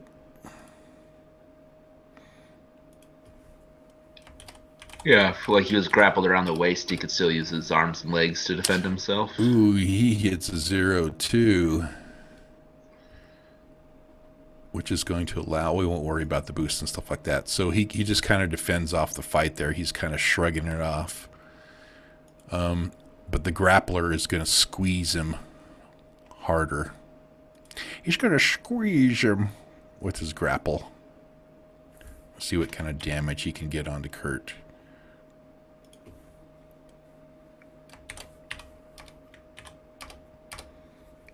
Gets 2 shifts on there. We'll just use that same... We'll use that same athletics that he did against the other one. And we're going to give him 2 physical stress. Oops. Let's go that way. This is really nice. I actually got the markers on the tokens, so it makes it so easy. So Kurt takes a 2 checks off a 2 stress box from his grappled. And everyone else is kind of still doing their own thing. And then we get back to Jason, or James. Did we lose him? Did we lose everybody? I'm still here. Yeah. Oh, he's just muted right now. Sorry. He must be AFK. Yeah, I was muted. Okay. I didn't realize it. All right. I'm gonna half paying attention to the mook. Just sort of do a backswing with my hammer as I grab Josie and continue running around this way. Okay. Yeah, just give him a half-hearted back swipe with my hammer to kill him. As you're going past. Go ahead and make your fight. Wow, one. That was definitely a half-hearted back swipe. It was a half-hearted. Let's see what happens. This could be interesting. And that's Mook's 1. And it defends. So you go running by, but that's going to give you a boost, isn't it? Yeah. With your attack, hit equal to shifts, but gain a boost. Well, grants the opponent a boost because you tie, right? I thought it grants the attacker the boost. Whoever attacks gets the boost. Actually, a tie does no harm but gain a boost. Oh, yeah. So the attacker gains the boost. And then when you tie, when you defend, you grant the opponent a boost. Okay, yeah. That's right. Okay. So, yeah, you're going to gain a boost, I guess. That's weird. Well, I'd rather just have him dead, so I'm going to consume on the ball like a mother and kill him. Okay. Okay, perfect. So, and they are dead. Dead, Jim. Dead. And I'm running, circling around towards the back door because I say that when we were in the truck, I did get to see across here at the chaos at the back door, so I want to swing around to the back. Okay. Make me a notice check, obstacle 3 at that spot, James. Okay, so what am I going to not notice?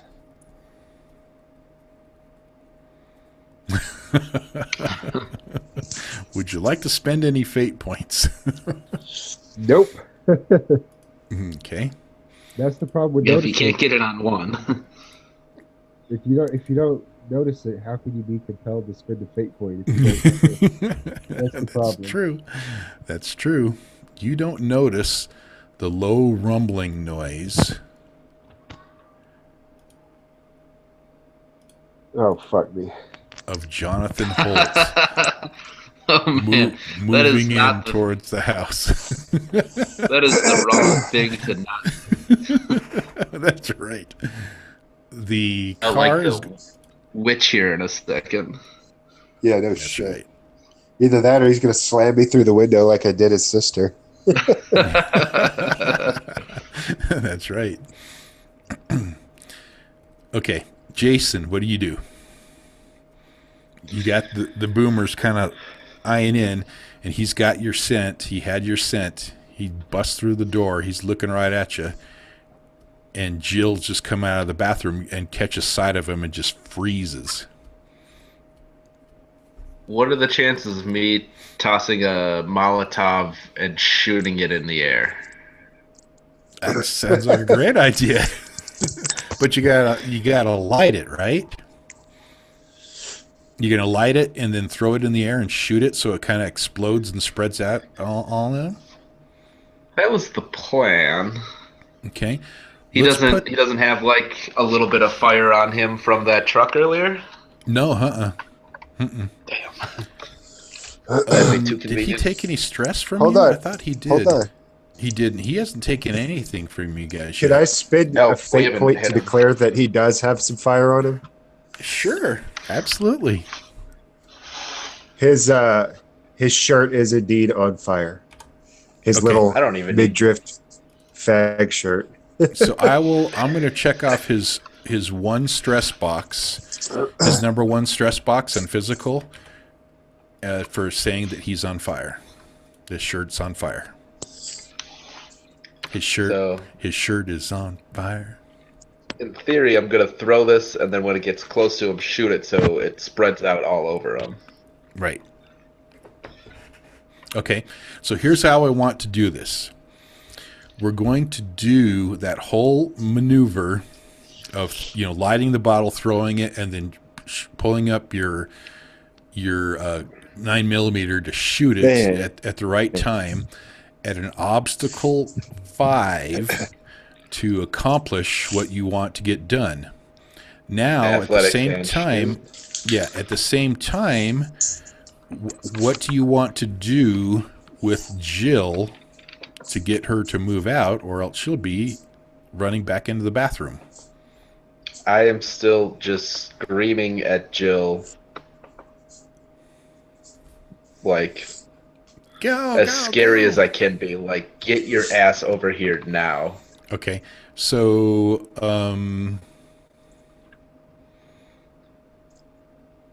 let's not afraid to get his hands dirty. Have him do the classic movie punch her in the stomach and throw her over his shoulder. Well, he's outside. She's inside.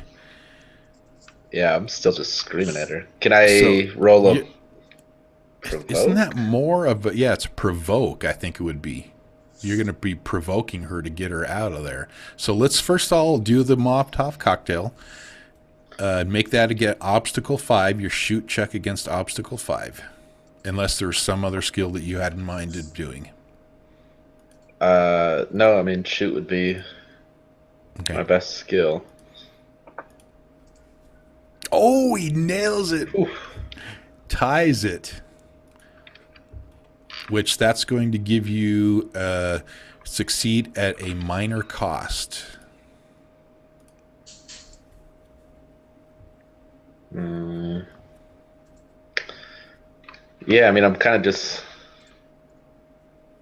God, this would actually be like the perfect use of maniacal focus, is that I'm not even really paying attention to it. I'm just... My left hand is tossing the cocktail, right hand shooting. I'm not even really paying attention. I'm just screaming at Jill to get her ass over here. That would do it, yep. So you want to consume one of those? Yeah, I don't want a minor cost. Okay. Yeah, because that minor cost was going to be that Jill goes back in the bathroom. Oh, God. And you got to go in and get her now. You're too much work. Okay, so that's going to make it a 7 shift against him. And since that's just a fire thing, I'm just going to give him 7 shifts of damage. And so he's going to check off his number 2 box, and then he's got 5 more, which, oh my gosh, does that take out both his moderate and mild that way? Because he doesn't have a severe. Yeah, no, that kills him. That kills him. Nice. Yep, no, that's totally going to kill him because he only had a 2 box open, and then he had a moderate and a mild open. So you just totally light him on fire, and he just cinders and burns and then turns into smoke and sucks back into the ground. And he's burning. And then what do you want to do? That was a boomer, wasn't it? Yep, it was a boomer.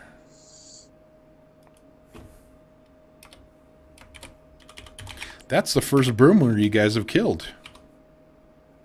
Yeah. Defeated, I should say. Okay, so then let's do that provoke to get Jill to come out to you so you can pull her out the window. And that's going to be against an obstacle 2 to get her to respond after all this exploding and... Okay. As so close. That happens, the boomer is going to explode as it drops to the ground before it turns into smoke. It's going to explode and make things a little bit worse for you guys in there. Just a little. Just a little bit. Obstacle 3. So... you're going to have to... Jill is going to take... I mean, okay, first of all, what happens with your failure there, with your provoke? I think I'm probably... She doesn't recognize me as her brother. I'm this guy who is killing things and just kind of unrecognizable. Okay. And then what do you want? And she's to do an anything with annoying that? piece of shit. She is. She is. Well, she's a what was her aspects again? She's a snarky and immature, and then her other one was no one understands my feelings, and then I'd rather be anywhere than here. Fine. She's all about long sullen silences, followed by mean comments, followed by more silence. She sounds annoying. Yep. Okay, so if you don't want to do anything with it, she's got to defend against a obstacle 3 explode, and you will probably have to defend against that too. I'm not sure what I can do to help her when I'm outside. Well, your provoke was to get her to come to the window so you could pull her out. So I failed, so I won't use a fate point, so she'll run away and go to the bathroom again, right? Yeah, well, so we'll have that explode happen as she's running away and you're standing at the window. So defend with athletics against a 3-shift explode. And I'll do hers. Oh my god.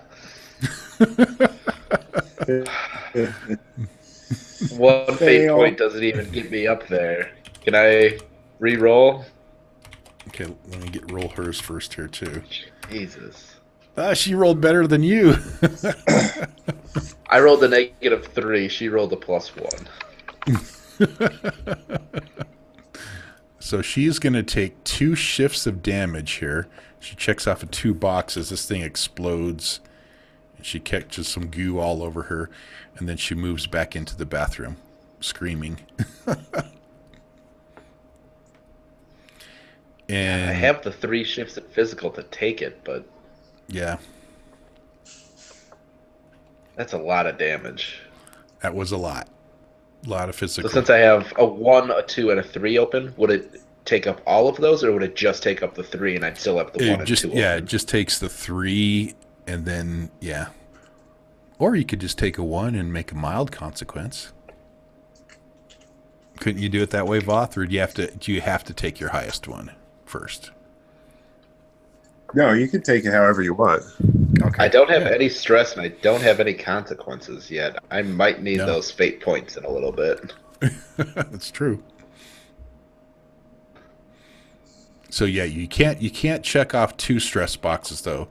No. So you either have to take it to a 3. Yeah, you could check off a 2 and then take a mild, or you can check off a 1 and take a mild. But the best way is just to check off a 3, because that goes away after you justify resting. I'll check the 3 and save it. Save the consequences for later. Okay. All right.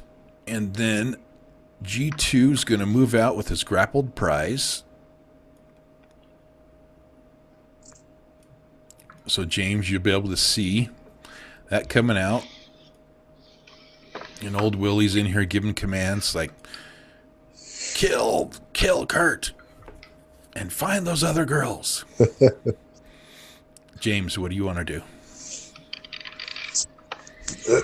I'm making a... Fuck. I don't know about T1. Does Josie notice it? No, you guys, you rolled a 0, so you didn't notice anything. Yeah, but does Josie notice it? Let's see if Josie notices it. Yeah, that's a good idea. She is pretty drunk right now. She had just a sip.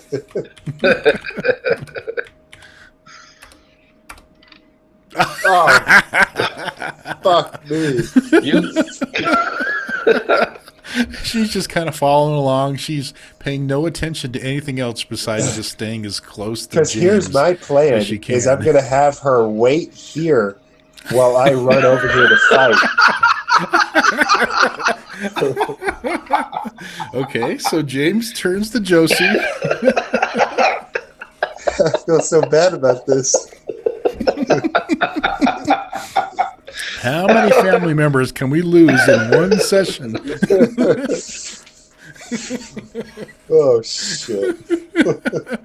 That sounds like a great idea to me. I know. I think I'm protecting her. You just kind of nonchalantly ran by, smashed the last mook, and didn't notice anything there. Oh, and I should name this too. This is Jonathan too. Yeah. So. So he is on a beeline towards you that you don't see. You killed his sister. He's gonna kill yours. Oh god. I assume we have like hedges and stuff around the window, so I tell her just hide right here in these bushes. I'm gonna go try to save Mom. Actually, this is what your home looks like.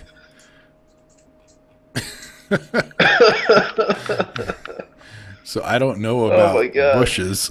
You're at that corner there in the northeast corner right now. Is that bigger thing or barn? Is that big thing the barn, I guess? Let me look and see. Yeah, the thing off to the west is a barn. So there's a tree. You're at the corner right now. Yeah, so I just have her hide in that tree. Okay. Like in the bushes around it. Yeah. Just hide right here and try to stay safe. I'm gonna go rescue Mom.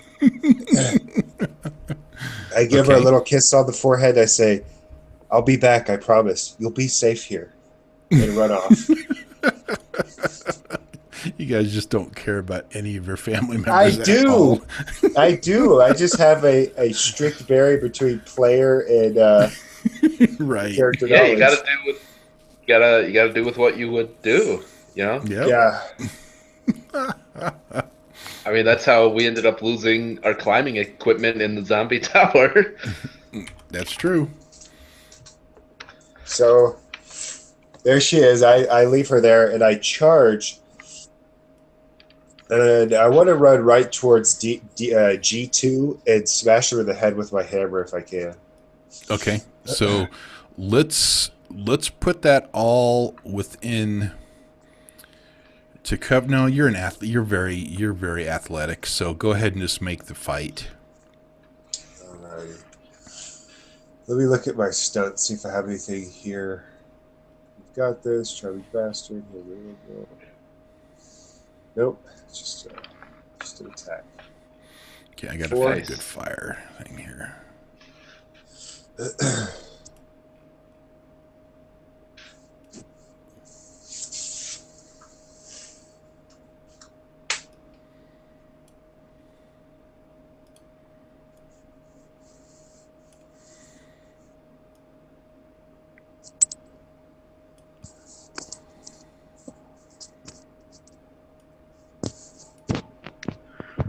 Flames are burning.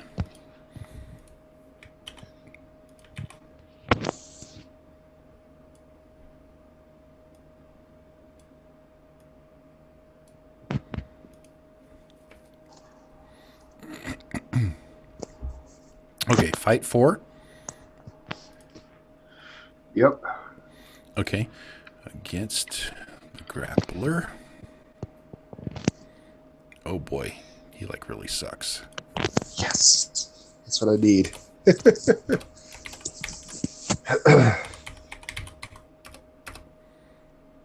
Wow, that is a -3. Oh my god, you just caved his skull in. What happens? Can I smash his head in between his shoulders? Yes, you can. Oh my god. That's 7 shifts. You tell me what happens. You charged him like that Jonathan's about to charge Josie. Yeah, no kidding. He's got his tongue around my mom and he's running up, and I just come up and I kind of sweep my mom back with my shield arm and then bring the hammer down right into the middle of his forehead, and his head literally sort of just caves in down in between his shoulders and he falls over dead. He falls over dead. Yeah, he literally drops to the ground and is gone. And I say, Mom, are you okay? And well, she's screaming because she's in there in between. You got your two sets of mooks right there in front of you. Quick, Mom, come this way. Josie's over here safe. Okay, so she's going to grab her and pull her back. That's as far as she'll be able to get at the moment. Yeah, she's safe. I think she is. Oh my god! I believe it. Your mom will share with you that Gehenna and Dee are in the master the master closet, the master bathroom's closet. You know, the master bedroom's closet. Right. That over here. Real quick, while No, I'm that's the master bedroom. The closet's off of the bathroom. Where's that minivan parked? It's over by the garage, which is over west, towards the front. Okay. I need some more flames here. You got more things that are starting on fire. Yeah, Miss Female's room is on fire too. Oh yeah, there's a Molotov that just went off right that's here. true. Okay, but it's probably not a bigger one. Yeah, but it's still fire. Okay. We are fucking our house up. Mom is going to be so mad. Why are you burning my house down? Yeah, so she'll explain to you that Gehenna and Dee are in the master closet, which is all right. Basically, you would know from the master bedroom, it's here, and then here's the master bath, and then it goes through this door here into the master closet. It's a pretty big Jesus closet. Christ, they have a huge closet. Yes, they do. Looks like a panic room. And then she will explain to you she doesn't know where Justin went, but he ran off towards the kitchen. As last she saw. There's a few of the Lambert clan that's not surviving this. Yep. Okay. Yeah. Just at that moment, everyone feels like an earthquake hits as a tank smashes literally right through the house wall right there. Ignores Josie, period. She's hiding behind a tree. Yeah, she's hiding behind the tree.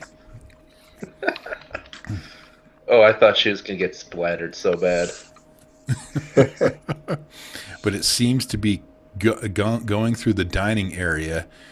And James, give me a notice check to see if you notice anything happen where that was coming from. I'm pretty sure I could notice a tank smashing through a wall. Yes, yeah, I can. Good. So you'll catch sight of it through the windows there in the dining room that you see Jonathan the tank, same one you saw on the video and everything, come smashing through the he's smashing through the wall, and then he's heading like a beeline right towards you. This is bad. This is very bad. This is very, very bad. Okay, Jason, what do you want to do?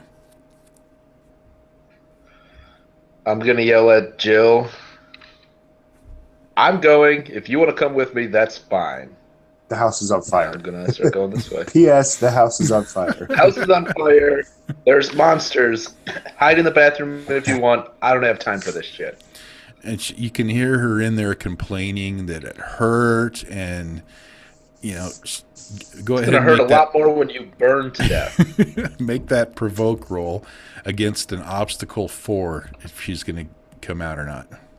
Oh, I don't even care if she's coming out anymore. I need a crit to get her to come out. You're gonna kill our little sister. Killing her? I'm just trying to save Mom. There you go. She's killing herself. It's coming from the guy who just told our little sister to wait while a tank judged.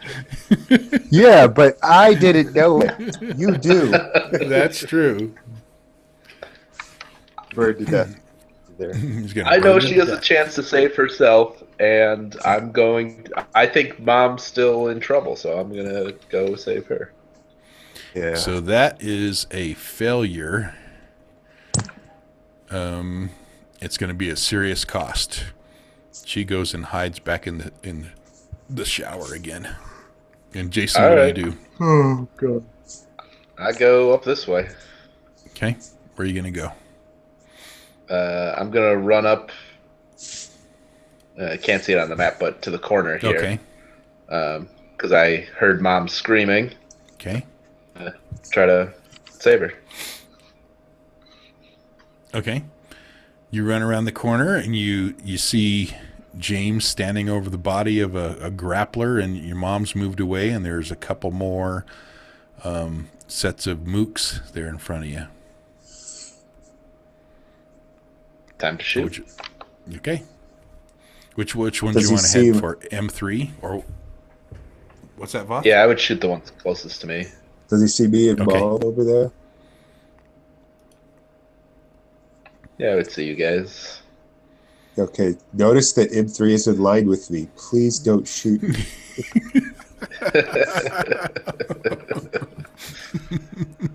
No promises.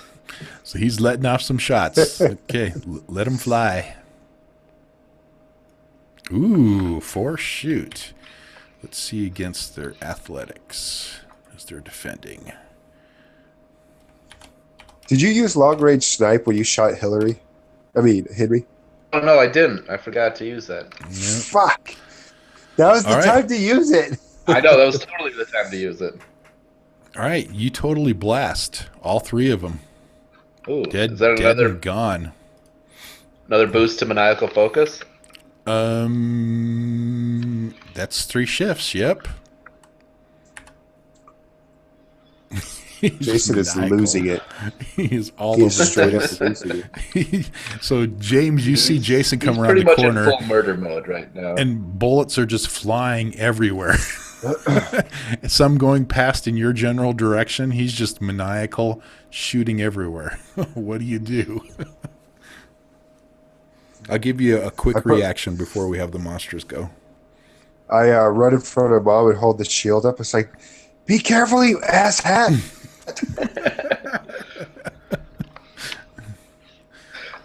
With no emotion in my voice, just gonna say, Jill's not coming. Jill's not gonna be. What? Doesn't care. All right, B2 plus is going to vomit on Kurt. Man, poor Kurt. He's grappled. He's grappled Well, actually, and being vomited on. Before I do that, I'm going to try to see if he can break the grapple. Yeah, he's still got a shotgun, right? Yeah, what was the grapple? G1 grappled him with a 2. So he's going to try to break that grapple first. See if he can get free. And you do that with fight, right, Voth? Or physique? Physique.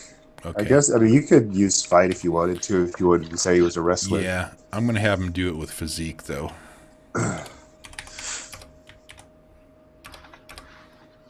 Oh, and he can't quite make it. So now he's going to get vomited on. Close your mouth, Kurt. Close your mouth.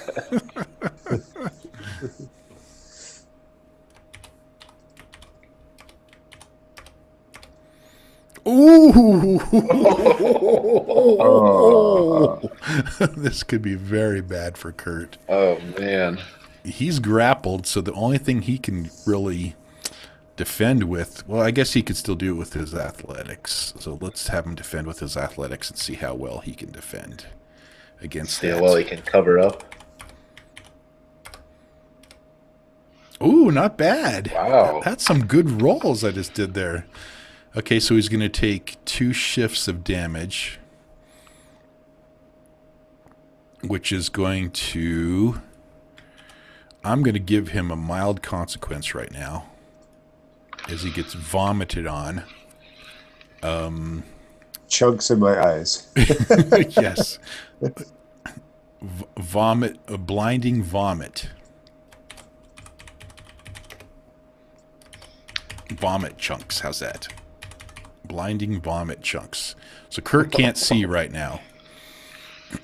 And he's like trying to lift his shotgun with his grappled arms and everything to try to pull the trigger. He just can't quite do it. And then G1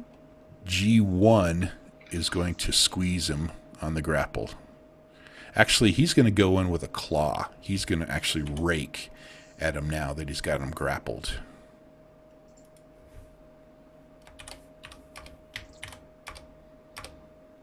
Ooh. And Kurt is going to defend again with his athletics.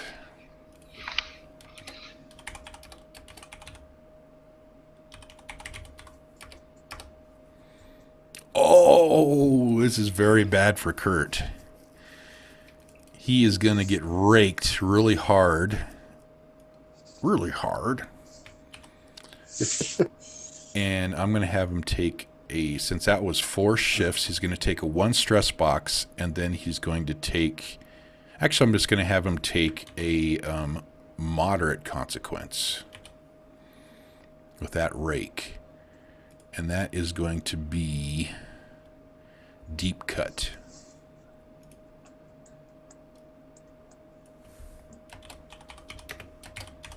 Bleeding, deep cut and bleeding. Or how should I word that?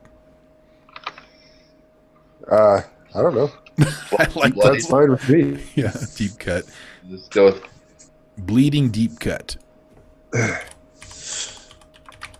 Well, I mean, just to recap, he built defenses that didn't defend against anything. He can't drive. Love that vomit draw. That's so perfect. Animating the game so much. All right, fire is going to spread. This room starts getting on flames here. Jill's going to I really lose it hope here Jill pretty turns soon. on the shower. This one's starting to go up.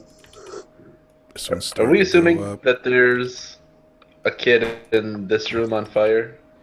Possibly. No, he ran to the kitchen. Well, Jason doesn't know that.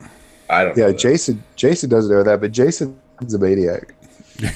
Yes. He's sociopathic at this point. James, you got your shield up, kind of holding it up, blocking, bullets flying from Jason, the maniac Jason. See, at this point, I wonder, does Jason actually care about saving Mom, or is he just trying to prove that he can save her better than I can? I don't know. He's just trying to prove that he's better than you. Crazy. He's got something to prove.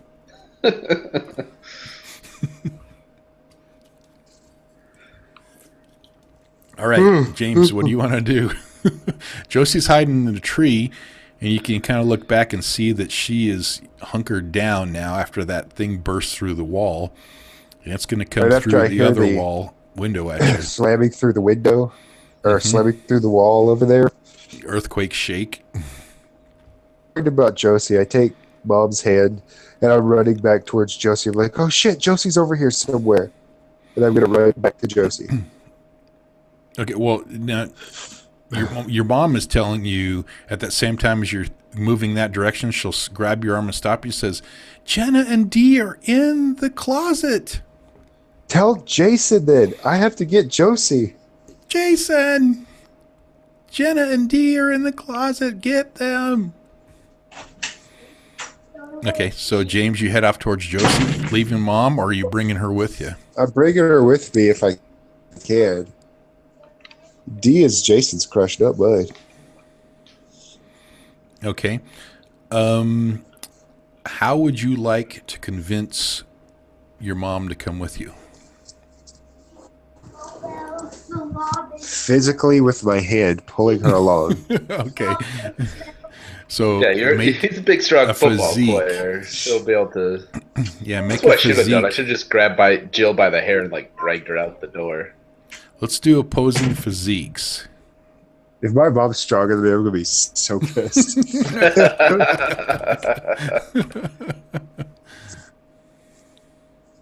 It's like the stories of those moms lifting up buses to save their kids. Yeah. It's true. Okay. Yep, you're able to bring her along forcefully. So I know I have to save people from in here. It's your girl. Well, when I get over there, I'm gonna put myself between the tank because I kind of generally know where he is in the kitchen. I'm gonna put myself between him and my mom and Josie and say, "We'll find the minivan. The recon truck is, well, it's Jason's fault, but we need to find the minivan." James, how would you? I'm not even there to defend myself. Will you make me a stealth check as you're moving away? Me? Yes. Against the tank's notice. Oh, well, over here. Right over here. Cocky bastard? Yep, that's me. -1. Well, let's see.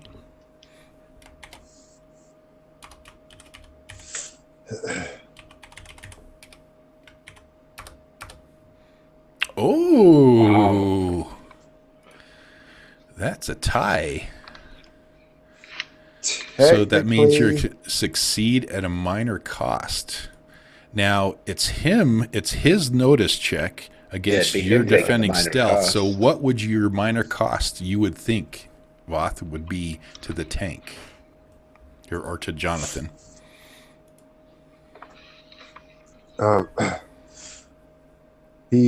Shit.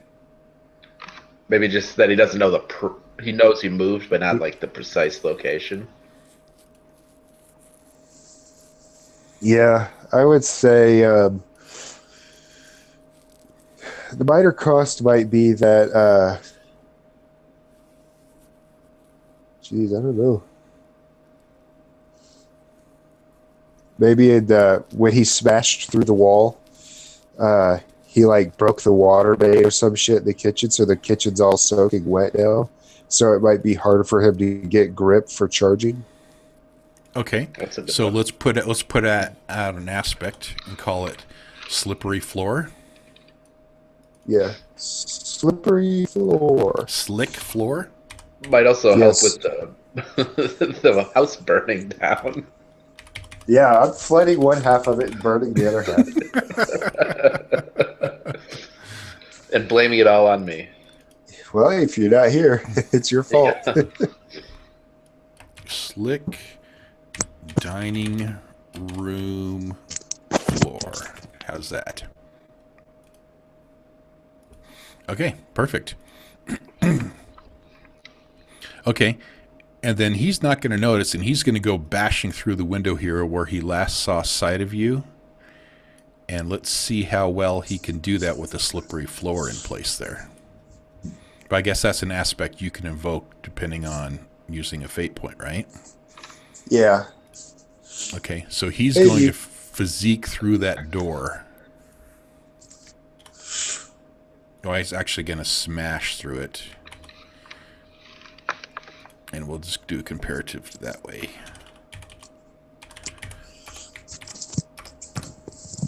He's going to smash the wall with a good 3.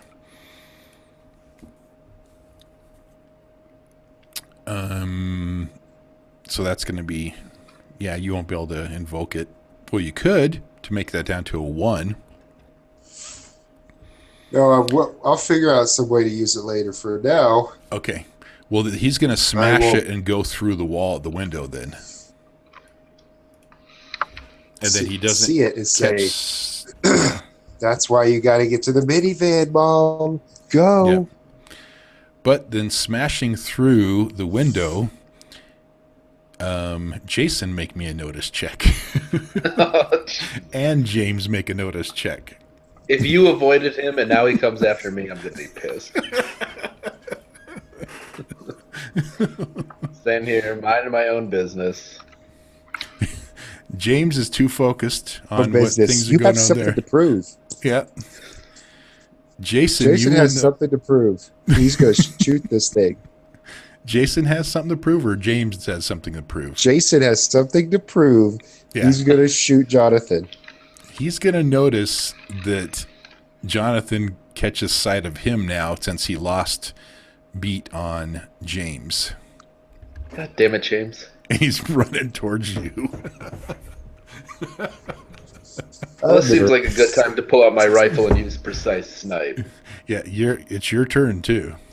With the calm of a maniac, I pull out my rifle, pull it up, and I'm going to use precise snipe. Okay. Do not hit me. He's in He keeps shooting with me in line of sight. It's over and over again. Oh my god. And Mom is in line of sight too. Well, it's a 5 shoot. Okay, so he's going to defend with his athletics. That's me rolling a -2 because I added the 3 in there already. Oh, you're really? Okay, you could stack shifts. up both maniacal focuses on that and make it +9. Since I have enough for a bonus, I'm going to use maniacal focus, get another one back, so it's really a 7. Or what about a reroll? Well, I guess it's a -2 reroll. Yeah, would do that go. So you're going to use both of them to do what? I'm going to use one. Since I have enough to gain a bonus, I'm just going to immediately use that bonus. Okay, yeah. So it makes it a 7. So that's 5 shifts. Anything else? Well, you tell me what happens with all this and then how the bonuses come into play. I see him smash through the window. Catch sight of you. We lock eyes. Catch sight of me. And I see James in the background, and I just realized that, oh, geez, this was probably going after James. And once again, James just fucking me over all the time. That son of a bitch. And story of without showing any emotion, pull up my rifle and just aim right at his... I don't even want to kill this thing right now. I'm going to kneecap him like I kneecapped the rest of his family and leave him there on the ground and just walk away. Okay. You're going to do a mild consequence to him. What would you like to call that? Like blown out knee, or he has a limp, or slow moving, however we want to do that. Slowed? I don't have time. I don't have time to deal with this. I've just been tasked with saving 2 more members of our family. Yep. By Mom, nonetheless. Okay, then what do you want to do? We're going to give you one more. Then I'm going through the window here. Okay. Smash through the window. Okay. So you make it into here, into the master bedroom. And I'll give you 1 movement to one of the doors. I'm going to go into this one. Okay. Because they're in here, right? That's where Mom said they were. Yep. Yeah, because this would be the bathroom. This is Jill in the bathroom, and then this would be the closet. Right. Yeah, then I'm just going to come into whatever this room is. Okay.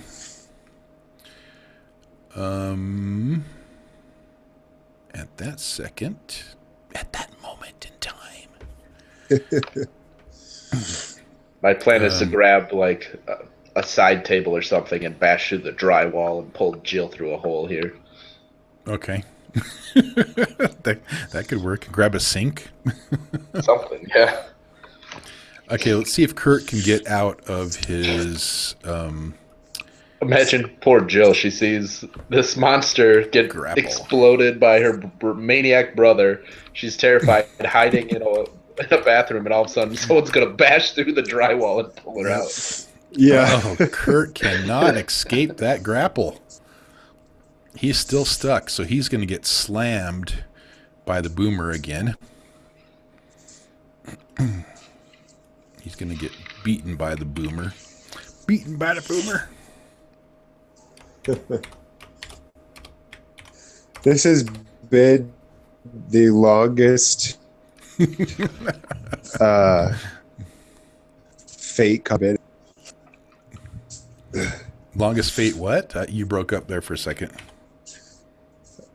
I said this is one of the longest fate combats I've ever been in. Really? We also had the long one where we were... What were we fighting that was taking forever?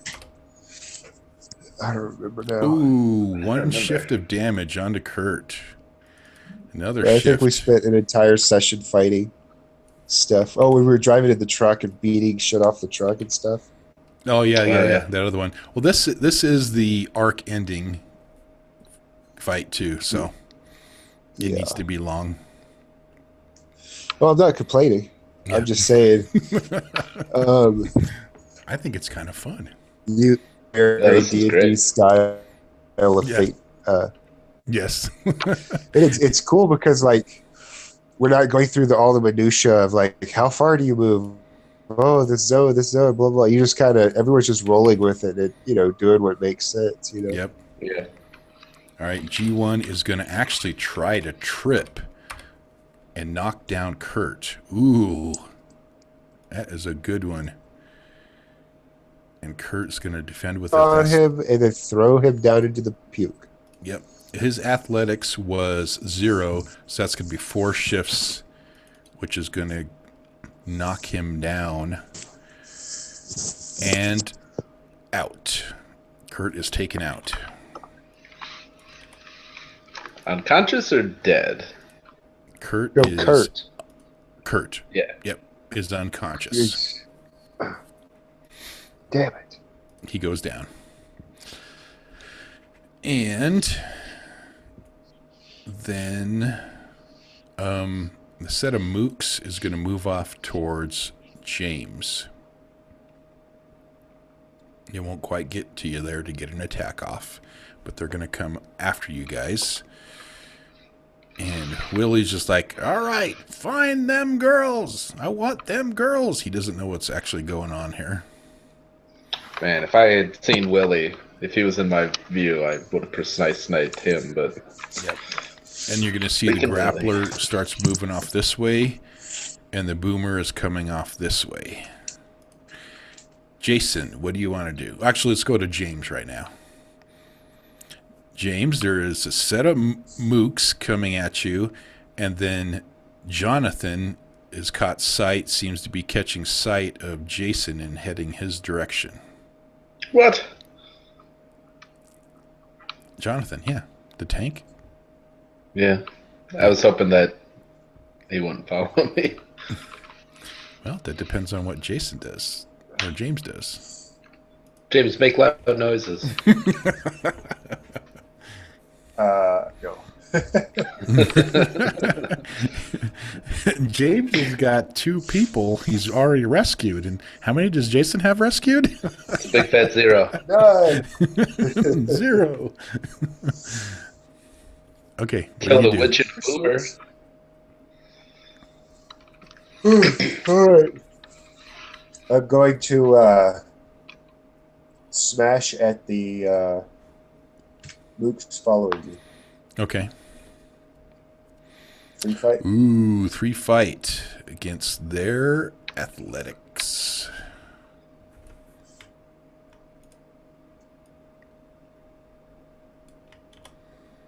And that's M2.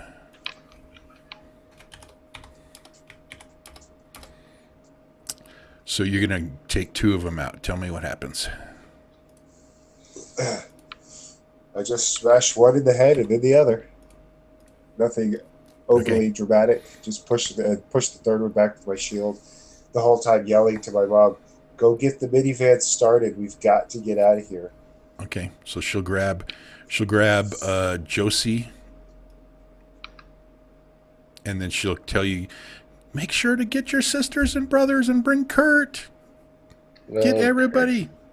Yeah, Kurt. Yeah, sure. We'll do that. Yep. We'll do that. Okay. Jason. I'm going to grab a small piece of furniture, like an end table or whatever would be around, and I'm going to charge at this wall and smash through the drywall. Okay. Take it and smash through that drywall. Let's make that an obstacle 4 of your choosing to get through the drywall area there. Right, if we pick up smashing through the drywall next week. Oh, do you got to go? Yeah, I got a bunch of crap I got to take care of today. Driving to town. Okay, I thought we at least had till 10:30. Because I think we could finish it if we had till 10:30.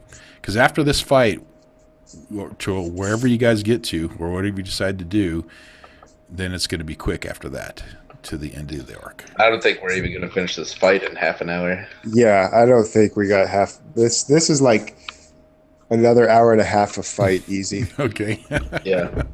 Okay, that's cool. We can do that. Let's resolve the. It'll be good because next week, if we do have time left over, we could just talk about the next game. Yeah. True. Yeah. Okay, cool. So let's do the smash real quick. How do you want to do that? Here next week, but the week after that will be good to go. I'm going to use athletics. Okay.